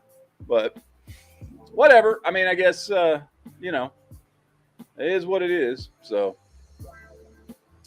let's get into some toy news here. We're going to talk about toys for a little bit. Ooh. Let's talk about some toy news. So this thing popped up. We know we're getting Spider-Man here. The Spider-Man suit from the very end of No Way Home, coming from SH Figure Arts. And I got to be honest here.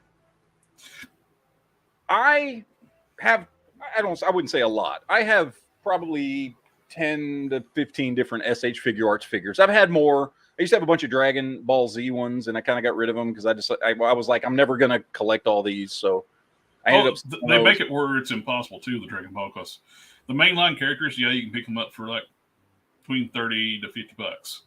But you want side characters? Yeah, like Krillin. I wanted Krillin, and Krillin, I couldn't find him for less than $60. And I'm like, I'm not going to make them like exclusives in Japan, so they're like over $100. Yeah. And so I ended up getting rid of them. Anyway, I like SH Figure Arts figures. I've got a few Captain Americas. I've got Thor. I've got several Spider-Man figures. I like SH Figure Arts. But I picked up the Infinity that- War Hulk is probably like one of the best MCU Hulks ever made. Yeah. So I like SH Figure Art stuff, but I got such a bad taste in my mouth from that Friendly Neighborhood Spider-Man that I picked up. I bet I this is the same dislike- issue. Well, then don't lick it. I dislike that figure so much that now I'm kind of worried about getting more live action Spider-Man figures from SH Figure Arts. Because as I look at this figure here, okay, it looks good. It looks Just good in crotch. pictures, but so did the Friendly Neighborhood Spider-Man. And the two major issues I had about with the Friendly Neighborhood Spider-Man is one, that fucking layered crotch fucking articulation It's was got it here. horrible. Fucking horrible. Like the worst I've ever seen on an SH Figure Arts figure. And two, it doesn't look as noticeable in this one, so maybe it's not. But on that Friendly Neighborhood Spider-Man figure, the butterfly joints broke up the sculpt so much and yet didn't fucking do anything. They didn't add any art. Like his arms. What's the butterfly joint? His arms still would only do this. The butterfly joints around the shoulder. You see that cut out around the shoulder. Okay. It's supposed to allow the arm to come forward. Yeah, it's supposed to allow the arms to like come across the chest. It didn't. So it was two horribly ugly points of articulation that fucked up the sculpt and didn't add anything to the articulation of the figure. There was nothing my SH Figure Arts figure could do articulation-wise that some of my more modern or that my fucking Mafex Spider-Man couldn't do. My Mafex Spider-Man is way fucking better. Oh, you say my fix? Mafex, I don't fucking know. I'm a redneck. I say Mayfix. Mafex, I hear people say it both ways, and I never know which one's right. I know. I'm saying it's always a funny Well, like- thing. When, Yeah. So I like this. I look at this, and I want an action figure representation of this suit. But I don't know if I want to buy this one. For as much money as these fucking things cost, I don't know. After they just like that new Andrew Garfield one that they're coming out with, right? Same thing with that. I would like to get it, but if it's going to be as messed up as the Friendly Neighborhood Spider-Man, I don't fucking want it. So I think for now on this one, I'm going to pass. Like, as much as I do want this costume, nice classic Spider-Man live action costume, I think I'm going to fucking pass on it. Yeah. Because I don't want to mess with it right now. It's just too much bullshit for too much fucking money. His figures are retardedly priced. So, I don't know. Let's see.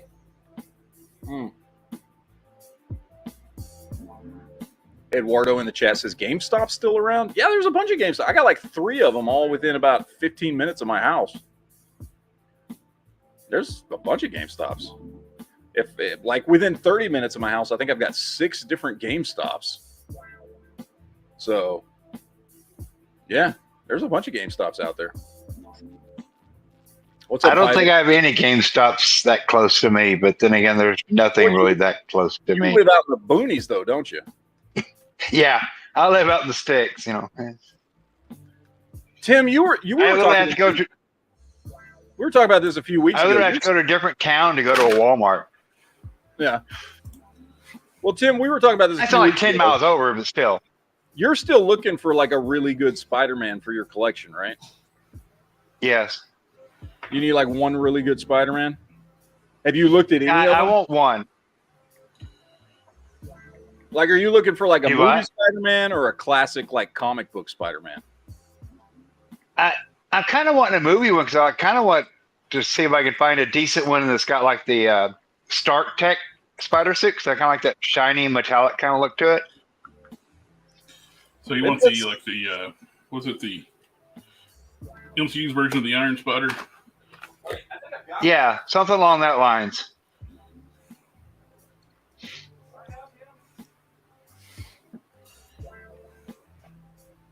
And that's what it feels to me, you know. That's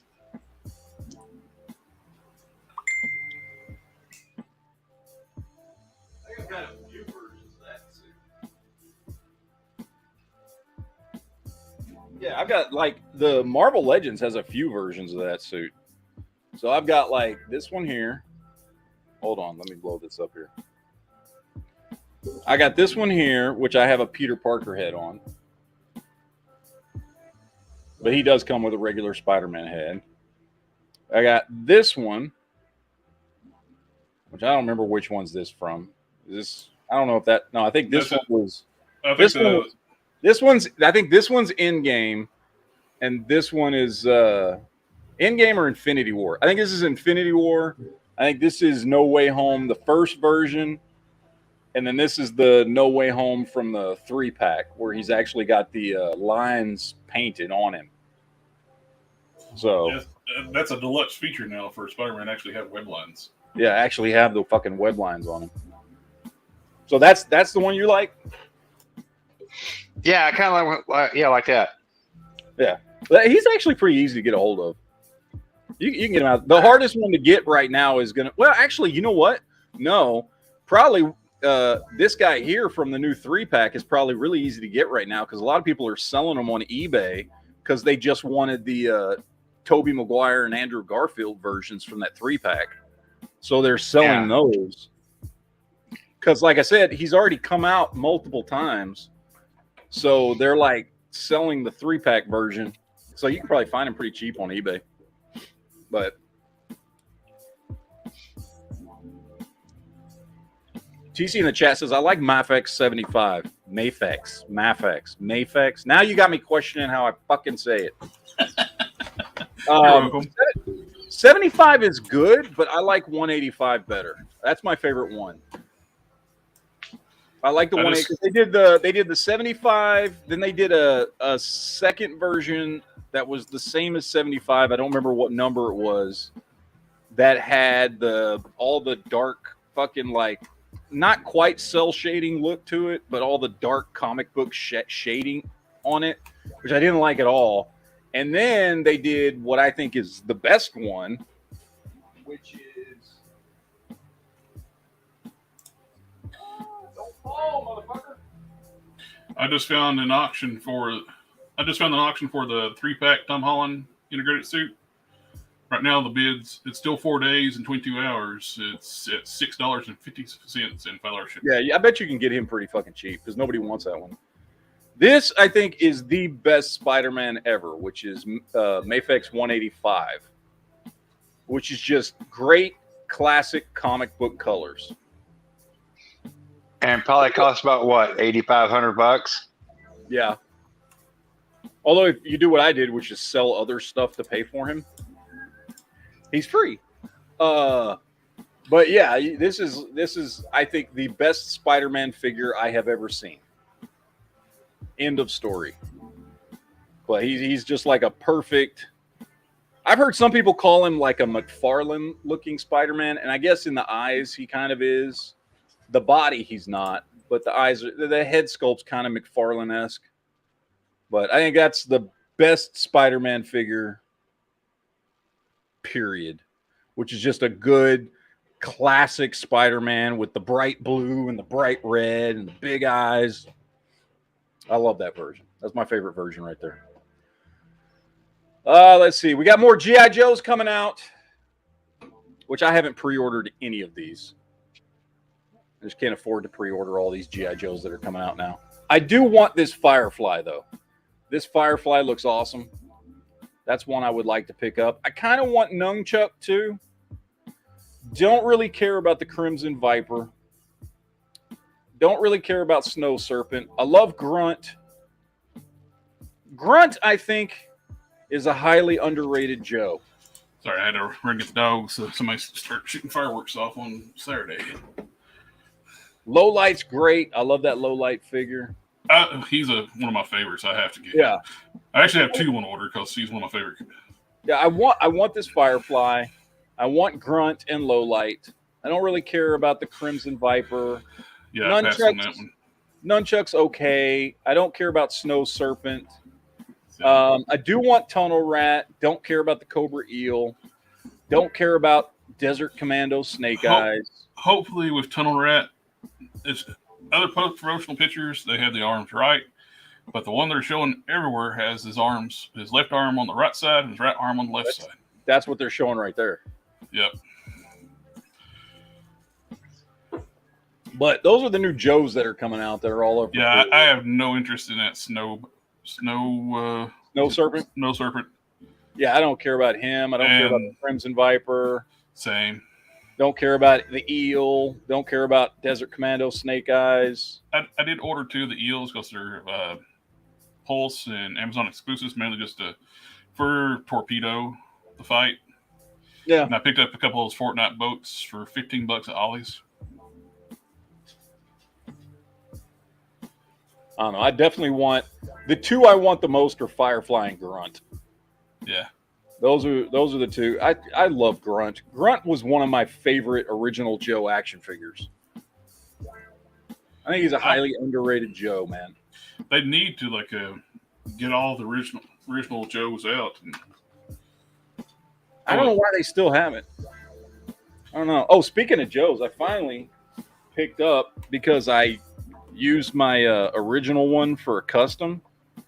My Gung Ho, that more sci-fi looking Gung Ho. Yeah. So I finally got a classic Gung Ho. Oh, nice. Which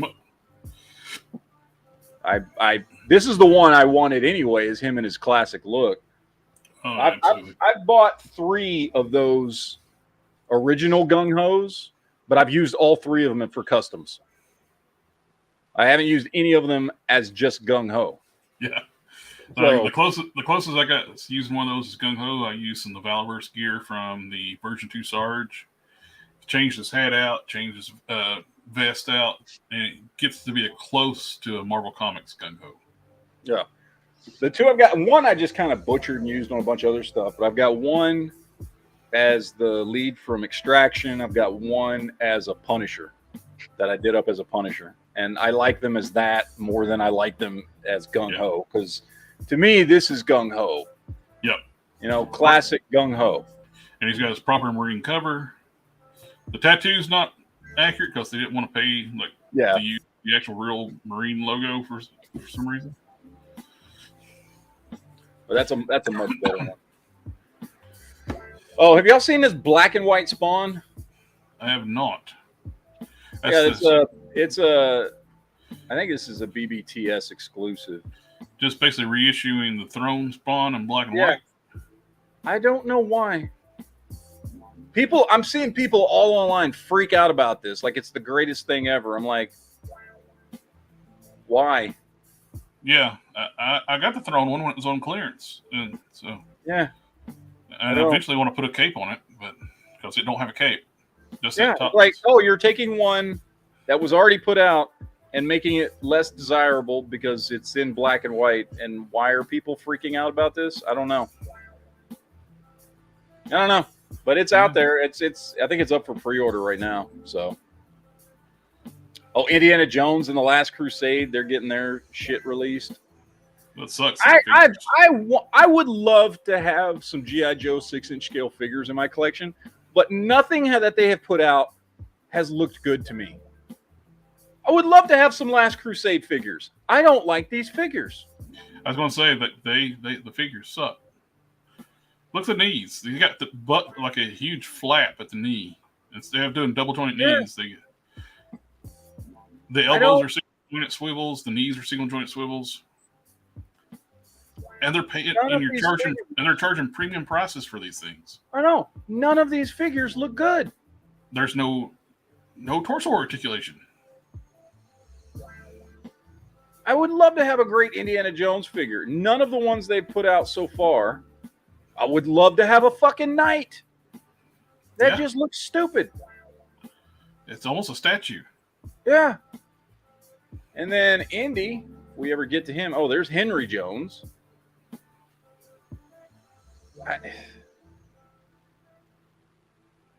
Look, no. It looks like old man Indy with a young head. Yeah. I bet that's what it is. They just reusing the old man Indy body and they just didn't want to make a new body because that looks frumpy. That body looks frumpy.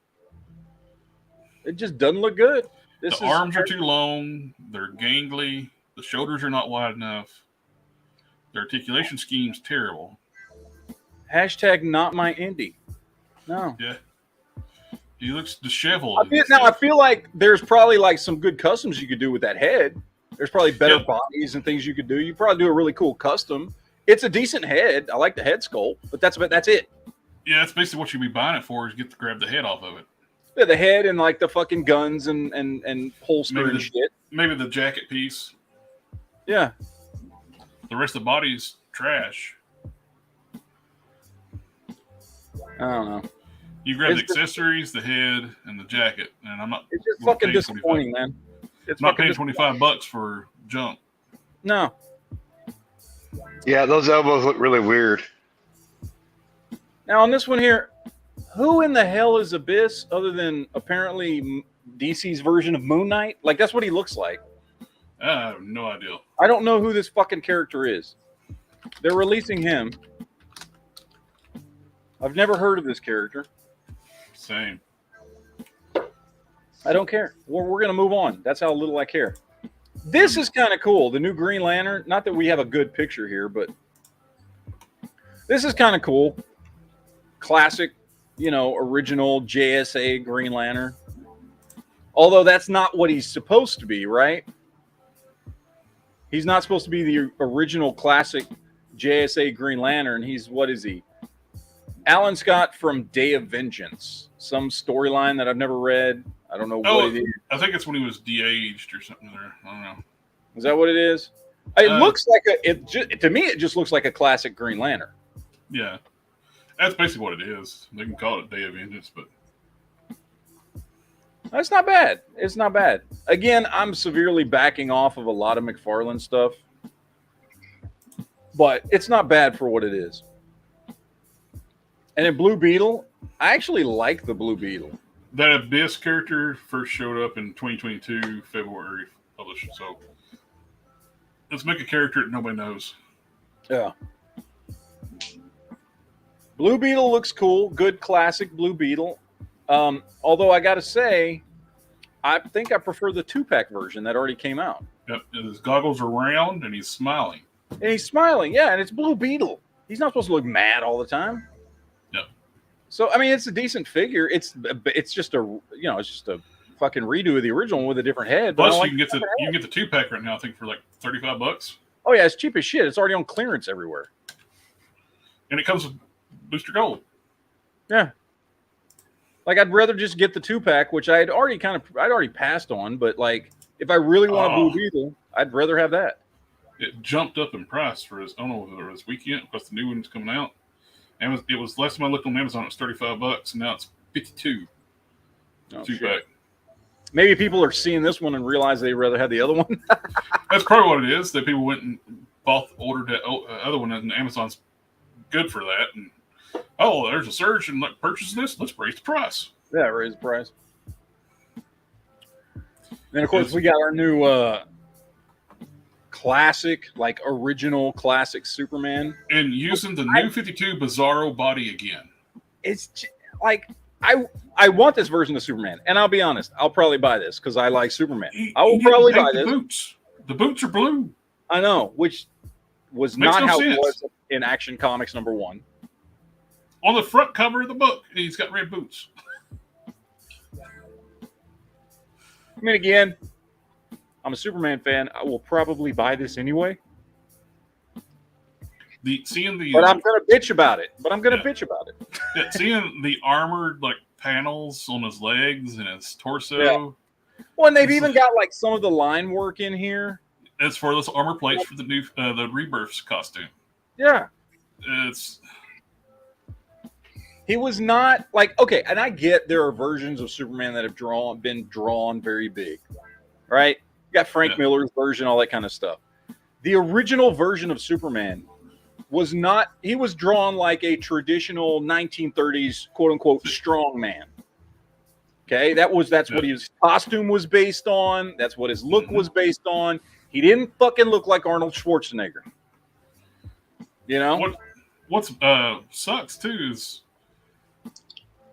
I harp on it a lot with them using the Bizarro body. The Bizarro body works for Bizarro because he's a disfigured clone. but he keeps using it for regular Superman, and the proportions are all weird. The shoulders sit down too low. The arms are too long. They're apish because he's Bizarro. Yeah, He's it's not a good look for Superman. It's really not. So it just kind of shows he hates I Superman. like the buck. I like the buck they used for the black suited Superman. It's a little too big, and I don't know what buck. If that buck's been used again, I'm sure it has. He reuses everything. What's buck mean? But the body sculpt, the overall sculpt Like of the torso, or all? Well, the whole thing. But the black suited Superman, I like.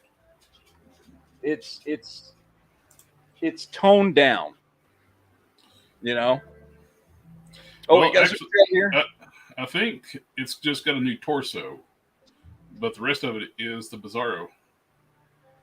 Well, maybe it's just the torso, but he looks more proportioned. Yeah, the upper torso is like this one here. It's got a new upper torso, and the black suit one got a new torso. Well, it helps because it makes him look more proportional. The trunks, I think the trunks help too. He's got those new trunks and the new torso on the black suit, and that helps a lot. All right, we got a super chat from Dom. Says just got out of Indy. It was better than I thought. The payoff with the dial was actually delivered well to me. I liked it too. Like I said, it's not winning any awards. It's not, best movie of the year. It's not even the best Indiana Jones movie. But I thought it was good. I enjoyed it. Better than the Crystal Skull one. See, here's the thing. I like the Crystal Skull one. No, I know. I mean, I'm not saying that was a bad movie. I'm just saying it was not the worst Indiana Jones movie, and it ended the way you'd want a movie like that to end, or a series like that to end. Like, it was good. Yeah, I liked it. I enjoyed it. What did you think about? We didn't talk, I guess I got here late. What you like the CGI part that didn't bother you? I thought, and Corey was in here earlier too, and he watched it on the website, which I'm assuming you did. Yeah, I watched it at the movies, and at the movies, it was about the best de-aging CGI I've ever seen. I bet. Yeah. Well, they got them. They probably invented it, and they're doing it on him. So, because we've seen it done before in other movies and things like that. I've never seen it done that well. So, but they did a pretty good job with the de-aging stuff. It wasn't. I mean, we're not. Are we spoiling it? It wasn't like gratuitous, right? It wasn't just to do it. Like, it was actually kind of exactly. Yeah. What else do we have here? Oh yeah, the new. I like this. I don't collect this scale because Mafex is true 6-inch. Mm-hmm. But this new Nightfall set, Bane and Batman, look really good. Like, I broke down pre-ordered at Hobby Link Japan because it's cheaper there. You'll have to pay the overseas shipping, but they have like a PAL loot system, so you can actually. Yeah. Like, McFarlane needs to take note on this shit because this is what Bane should look like. Yep. And this is what Batman should look like if we ever get to Batman. There we go. I even love the fucking shit on his shoulders. The other head with really long ears. This one. That looks like the cover from Nightfall. Yep. When what's his name? The artist who was drawing those covers. Yeah, I can't remember his name. But this looks fucking great. Again, I don't know if I'll ever pick this up, but these are well done. These are really well done. I like that era in comics, so I've been getting the Reign of the Superman. I just got Steel in. He came in yesterday, and I got the Nightfall John Paul Valley Batman. Yeah. So I'm getting these two. I don't need to get everything, but I'm going to get all the Supermen, get these, and I'm good. I can set up a display just for that. They look great, man. This is a great looking figure. Yeah, they did a great job on that. This. That's killer right there. That last picture. Yeah. That's a great display right there. Oh yeah. I need the like sad head and like so I can put Superman over his knee, or he's trying to break Superman and breaks his leg. Yeah, I love it, man. I think they did a great job with this, man. Got the pacifier head for Batman. Yep. There you go with that one. Oh, perfect. Oh, these. got the Oh, finger. we gotta talk about these here. This is fucking trash. Yep. This is fucking horrible. This is trash. This Jokerized the Batman. No. No, that's not. No, Todd. What the fuck are you doing? This looks goddamn horrible. And they're doing a Jokerized Build-A-Figure Bane. Yeah. Now, that being said, I fucking love the shit out of this. I pre-ordered this one. The Jokerized Joker. This looks way better than the fucking one that already came out. Like, I passed on him, and I collect Joker figures, and I passed on the Dark Knight version. I hated that whole fucking wave. It's kind of like they just reversed the colors. Yeah, but I love this Heath Ledger Joker with more classic Joker colors. I think he looks fucking great. Oh, yeah. I think this looks way better than the original release. I pre-ordered him. The big thing I was tipped with the first one, the accessory, the big stack of money. Yeah. I love this shit. This shit's great. Like, this is... Because, I mean, like I said, I collect Joker figures, and that first one that came out, I looked at it, and I was like, ugh, no. I didn't like any of that whole wave, which sucks because I love that movie. I think it's one of the greatest comic book movies of all time. The Dark Knight is fucking phenomenal. Mm-hmm. And I really wanted to love that wave. And then when I looked at all the figures, I was like, these just fucking suck. And especially the Joker figures. The Joker figure, I looked at him and it just did nothing for me. But the minute I saw this fucker, I was like, fuck yes, that looks awesome. And I pre-ordered him. That dude, can you imagine if Heath Ledger had looked like that in the movie? If they had given him the bright green hair and shit, that would have looked fucking sweet. Anyway, so yeah, that one I like. I like the Jokerized Joker, which seems redundant, but it works. It's like Pit My Ride. It's like, yeah, he looks cool. We heard you like Jokers, so we made Joker. More Joker. This one here, I'm torn on this one because I do like this Doomsday. This is pretty solid because I've been wanting to pick up the Destroyer version of Doomsday and kind of customize him a little bit to make a more accurate Doomsday. Devastator, I think his name. Is that what it is? Devastator. Sorry, Devastator. Which is weird because it's a Transformers name too. Yeah, because I've been thinking about picking that one up to do kind of a more classic Doomsday with him. And I'm looking at this one and I'm like, that's pretty good. I mean, that's pretty classic. I mean, I personally, to make it more like original Death of Superman, would probably get rid of the fucking ponytail. But that's pretty good. But the thing is, I hate this fucking Superman. Oh, well, it's the Bizarro body again. Yeah, I love the biggest disappointment with this Doomsday, though, is the fact they use Devastator's arms. And it's got sculpted cloth around the biceps. Yeah. They didn't paint it. But all in all, it's still pretty good. I mean, it's a pretty damn good Doomsday. But this fucking sucks. Yeah. I don't want this Superman. First of all, I don't like that buck for Superman. Second, I don't collect battle damaged figures. I don't like battle damaged figures. Not my thing. And they've done it many times with many different characters. At least with that one, I think some Winter Newton can take care of a lot of that. Probably. But I still, in general, just don't. On the body, it's all paint deco.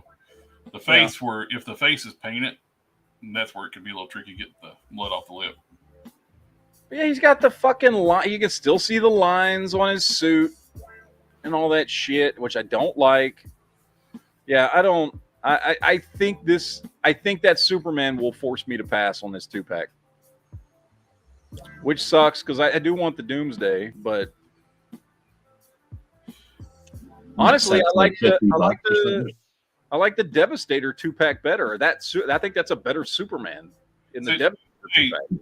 That set will be like $50. Doomsday does have a ponytail, but it's not at the top of his head. Yeah. Yeah, I would get rid of that fucking ponytail. He does have hair, and a lot of times it is in a ponytail. It comes out of the back like a fucking rat tail. Yeah, not straight up the top. He doesn't look like he's about ready to give Superman a blowjob because he just put his hair up in a fucking scrunchie. But yeah, I don't know. That's Superman really using those the arms too. It's just the biceps are so puny looking on that. Yeah. Where they use the Devastator arms. I don't know. I think I'm going to pass on this one. I mean, I want a good Doomsday in my collection, but unless I find unless it goes on clearance or something, which it probably will. Let's be honest. And then I might pick it up just because it's on clearance. The problem is it's a Target exclusive. Yeah, that's true. I don't know. We'll see. And As of Targets right are hit now, or miss even carrying their own exclusives. As of right now, I'm probably going to pass on it. And then there's Ted Cruz Superman. Or Grandpa Munster. Or Grandpa Munster. I don't know. He looks like Ted Cruz to me. Human form Shrek, too. Like, what the fuck were they thinking going with this head sculpt? Exactly. That is weird. That is fucking hideous looking. Somebody should get it just to send the Ted Cruz.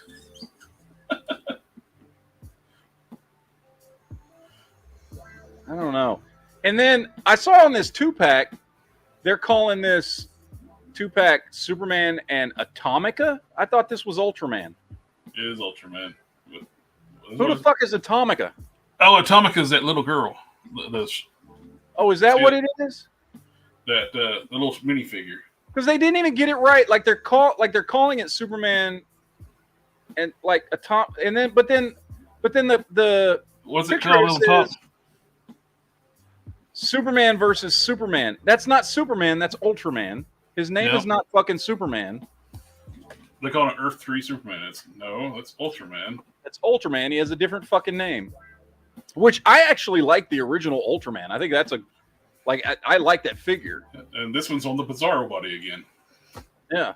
They're both on the Bizarro body. Again, with this fucking face alone, this is an easy pass for this fucker here. Like, nobody wants that. Nobody wants that look on Superman. What the shit is that?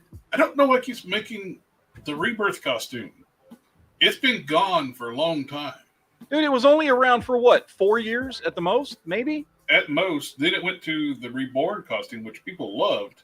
They didn't keep it in the comics very long because Michael Bendis came and got rid of it. I don't know, man. McFarlane is, like I said, I think he actively hates Superman. He's just making them because WB tells him to make Superman figures. I don't know, but like it's stuff like this that makes me just not want to collect fucking McFarlane stuff anymore. So I've already gotten rid of. I've probably gotten rid of about 25 of the figures that I had. I've been selling on eBay. I sold a 12 figure lot. I sold a 13 figure lot, and then I gave you Parallax. So those are the figures I've gotten rid of so far. So yeah, and then here we have the new Secret Invasion. See, that looks more like classic, patched up, just a goatee, no fucking full beard. Nick. There I go saying Nick Cage again. Nick Fury with Talos. That's a decent Nick Cage. God damn it! I can't get Nick Cage out of my head. I'm obsessed. That's a decent Nick Fury. Put the bunny back in the box. I was talking to Dom the other day, and we're thinking, you know what this body would be good for? A Dean Winchester. Ooh. Yes, it would. That is a great idea. That's the only reason I would be wanting to buy this now. Well, yeah, because this is a boring-ass figure for Talos. Yeah. You get the alternate heads, but still. It's still boring. Yeah, I mean, you get the alternate head and hands, but it's still a boring fucking body. Well, what's nice, too, that they even give you an alternate neck, too. So. As Dean Winchester, that's fucking great. That's a great idea. That's a fantastic idea. Now I might pick this guy up just for that. Who's Dean Winchester? Supernatural. One of the Winchester brothers. If it wasn't so hard to get now, too, the jacket at Hugh Jackman Wolverine Yeah. would be great for Sam. I don't know. I think these are decent figures, and I get why they're putting them out. But up until you said Dean Winchester, I had no interest in picking either one of them up. And now I fucking want Talos. Fuck you. You're welcome. Fucking shit. If you get different arms, if you get some like sleeved arms, like short sleeve arms, you can almost turn it into use it for the Dukes. Yeah. You can get some sleeved arms and just paint the whole shirt. Yeah. Hmm. You could all the blue shirt and all that'd be Luke. Yeah. And Huh? about the same size difference too between Bo and Luke, and so you can get a Hugh Jackman Wolverine for Bo and Talos for Luke. Yeah, you could get and you could do the same thing for Dean and Sam, because Sam's taller. You use the Wolverine buck for Sam. Use Talos for Dean. This is a great idea. Too bad that Wolverine is hard to find and expensive. Let's see. I think the Chosen Prime had them in stock still.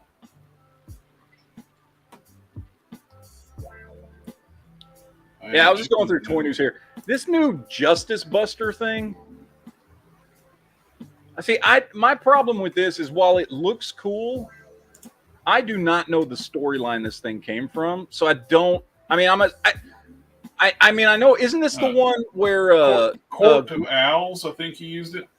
But isn't this the one where I thought this was the one where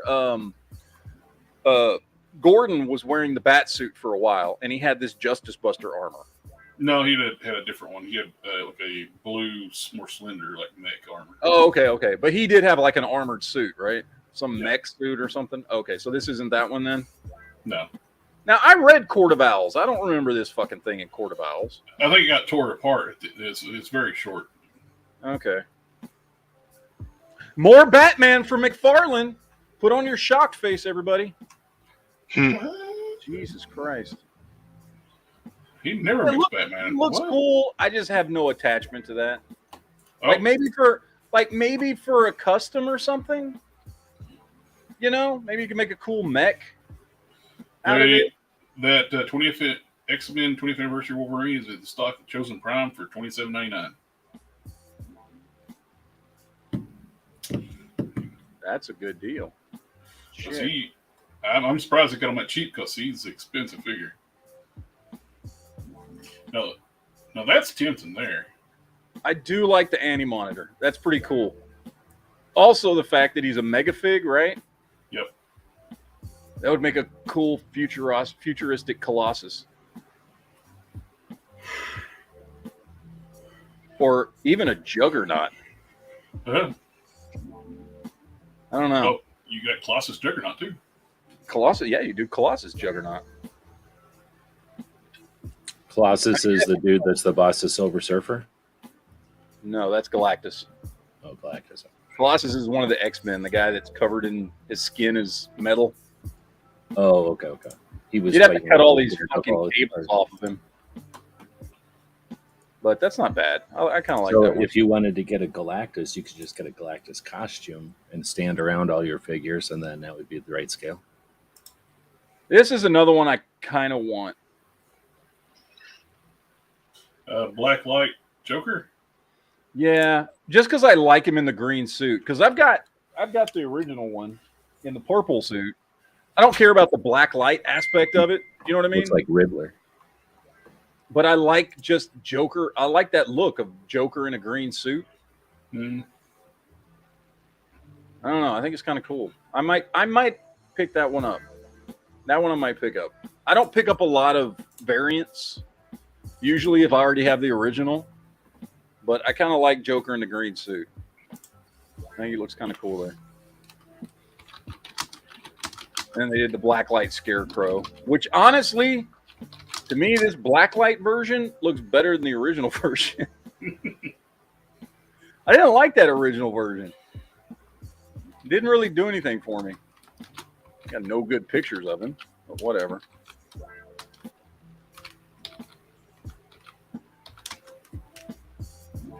And Blue Beetle movie. Oh, this thing makes no fucking sense to me. This. What? What? They call it black and white Superman, yet it's black and red. Yeah. Okay. Plus, it's on Page Puncher's body too. He said it's really small. Yeah. Which again, I like the original figure, and I'm a Superman collector. I should like it, but I fucking don't.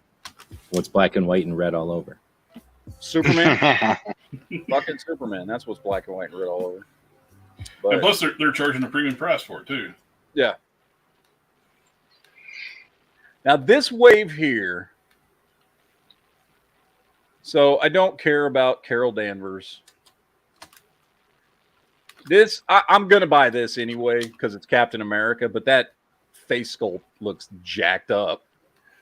But I'm gonna buy it. It's Captain America in his Captain Rogers outfit. So I will get it. I may do a head swap. I've got a few extra spare Captain America heads. Yeah, the original Commander Rogers head is so much better than that one. Yeah, and I've got him. That one looks like he wants to speak to your manager really bad. Yeah, he's a male Karen. And I know it's toy photographers. They don't really know about the characters. Cap wouldn't wear the energy shield on his back. He turns it on. Yeah, no, he can't. Yeah. And I hate they using that stupid clip system, that swivel clip. Those always break.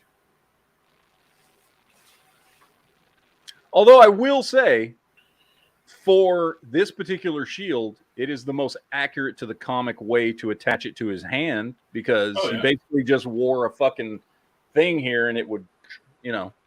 Oh yeah. But I'll end up buying this one because it's Captain America. That's what I'll use it to basically just upgrade my current Commander Rogers, and I'll just take the head off the other one, put on this one. Do you have any Captain Americas that are like the old? What do they call them back before they were modern? Like did he have wings on his hat? Yeah, I've got a bunch of those. My oldest one I've got here is that Golden Age? Yeah, I've got this dude here. In fact, this is one of my favorite Captain America figures. Is this guy right here? I love this one. Oh yeah. Oh, that's the dude on the motorcycle version, right? From like the 70s. That is his first appearance look. Yeah. I love this. I thought when he first came out, he looked more like a dude wearing, or am I thinking of Flash? I think I'm thinking of Flash now. Yeah, no, this is his original appearance. This is what he looked like back in, when did he came out? 41? 40? Back in World War II. Well, that looks like the dude in the, the TV show where he shoots the motorcycle at the back of the van. That looks like that. Yeah, this is one of my favorite Captain America figures. I love this fucking thing. So, and this is what year was this? This was like 2002, 3, Toy Biz, I think. So I love that one. That's one of my favorites. December 1940. 40. Okay, not 41. 40. But yeah, I'll pick this one up. This I don't give a rat's ass about. I don't care about this costume. It looks too plasticky for me. I kind of like it. I like the variants of Iron Man. So it looks like he's got horns or something. What's up with the... Well, because it's a throwback to his original costume. The mask came up and had kind of horns on it. But I don't know. This one doesn't do it for me. It's got better colors than the Extremist they just released. Yes, I will say now. Hopefully, in person, maybe it does look better in person. I don't know. Maybe I'll look at it. I do like Iron Man. I collect Iron Man figures. I got a whole shelf of them. But these still will be coming out before they put the windows back in the boxes. Yeah, I don't give a rat's fuck about this dude. They screwed up that head sculpt so bad. He don't look like that. That looks like he's going to be arguing about his man. I mean, first of all, so Marvel Boy, the version I remember, the classic Marvel Boy, didn't look nothing like this. So when I first saw this figure, I didn't even know that was supposed to be fucking Marvel Boy. It's his most modern look, and what people would have wanted, his seat would have been his like a Dark Avengers time period. In his white and green costume. His white and green costume, and he didn't look like that. He looked more manly. Mm-hmm. That one looks awful. That head sculpt is terrible. Well, look at the artwork behind him. He's grimacing. He's got he looks like a dude. He's not wearing lipstick. And I look at it, and it looks like a decent buck. But even if, a lot of times when I look at stuff that I might want to customize, because I don't go to the links you do to customize, I don't repaint entire bodies. A lot of times I'll look at a figure like this and go, okay, well, what could I make out of him based on the paint and all that shit? And I look at this guy and go, fucking nothing. I don't want him. Karnak. Super disappointed they used this Pizza Spotty body. Karnak. It's decent for a classic look, and if I gave a shit about Inhumans, I would probably buy this. Everybody's pissed off they used the Pizza Spotty body and no extra hands. I mean, he looks okay. Well, I'm sorry, he does have palm hands. He looks okay for a classic Karnak. I just don't give enough of a shit about Inhumans. The only Inhumans figure I have is Black Bolt. Right, because I've got him on my Illuminati shelf.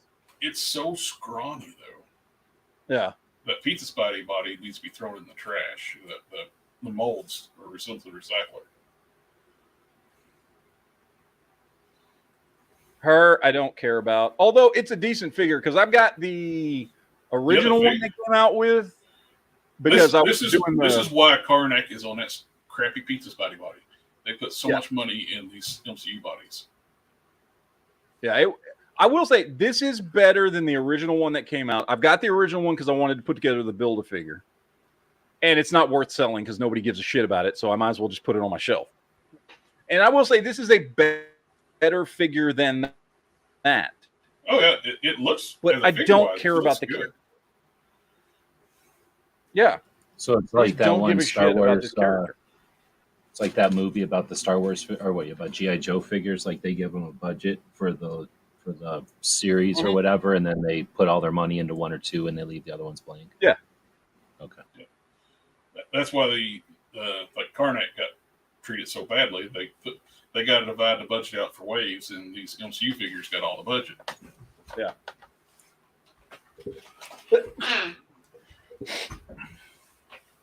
Now, this figure I actually want because I like Monica Rambeau. Yeah. And you can use that one. Her costume looks very close to the comics, too. So you can really put her on it. She looks like Photon. She looks like Photon. I like the character from the comics. I liked her character from WandaVision. I like this character. This is the only reason I might see this movie is for her character. Wait, what movie? I don't know if I will for sure, although from what I have heard from leaks, the other reason I might see this movie is because this movie is going to revolve around the incursions are starting to happen. And that's kind of the big story. And at the end of this, this is all rumors, people, but one of the places that I watch one of the movie guys, he's real good at getting information, and he's accurately predicted Marvel movies for the last 5 years because of where he gets his leaks from. And his leak for the end of this movie is the incursions are happening while all this body switching shit is going on with those three characters. And at the end of the movie, Monica ends up on another world that's about to be in an incursion with the MCU where her mother is still alive and her mother is Captain Marvel. Oh, that'd be cool. And they're saying it could be the same universe we saw in Doctor Strange 2. It could be that version of her mother.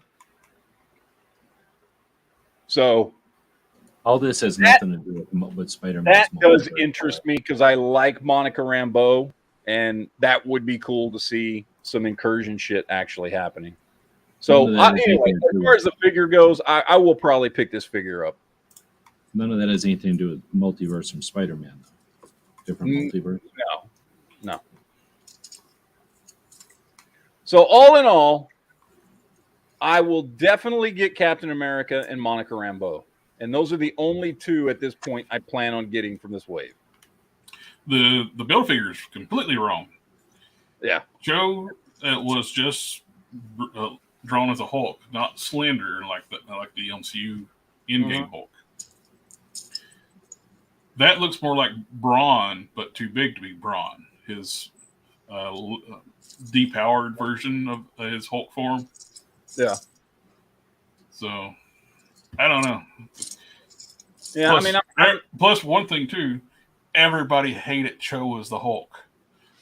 Well, and that's the thing, right? Like I like Hulk. I want to get more Hulk figures, but why would I spend the money when I only want 2 figures out of this wave to put a Hulk together that's an Amadeus Cho Hulk that I don't give a shit about? When I could just, if I wanted more Hulk figures, I should go buy other Hulk figures. They completely run Amadeus the Cho? What are you saying? What is that? Cho. What is that? The one that movie that nobody likes with the dogs? No. He was another version of Hulk in the comics. They killed off Bruce Banner in the comics for a while, and Amadeus Cho took his place. Oh, okay. And it was called Totally Awesome Hulk, which everybody hated. Yeah. Oh, we got another super chat. Dom says, one thing I couldn't wrap my head around was with the CGI seeing a young scoundrel Harrison and hearing "Get Off My Lawn, Harrison," but I get it. Yeah, that's what we were talking about at the beginning of the chat. Because, the CGI looked great, but you could tell it was old man Harrison Ford doing the voice. Oh, I didn't even think about that. I'll have to watch that. And it was and that was noticeable. Like, you could hear the old man Harrison talking. And I'm just like, he didn't sound like that when he looked like that. Mm-hmm. That was noticeable. CGI looked great though. Yeah. But all right, gentlemen. Well, I think we have gone through all the toy news of the day. We've talked about all the movies and the TV shows.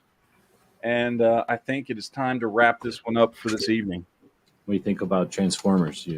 None of you collect that stuff? I do.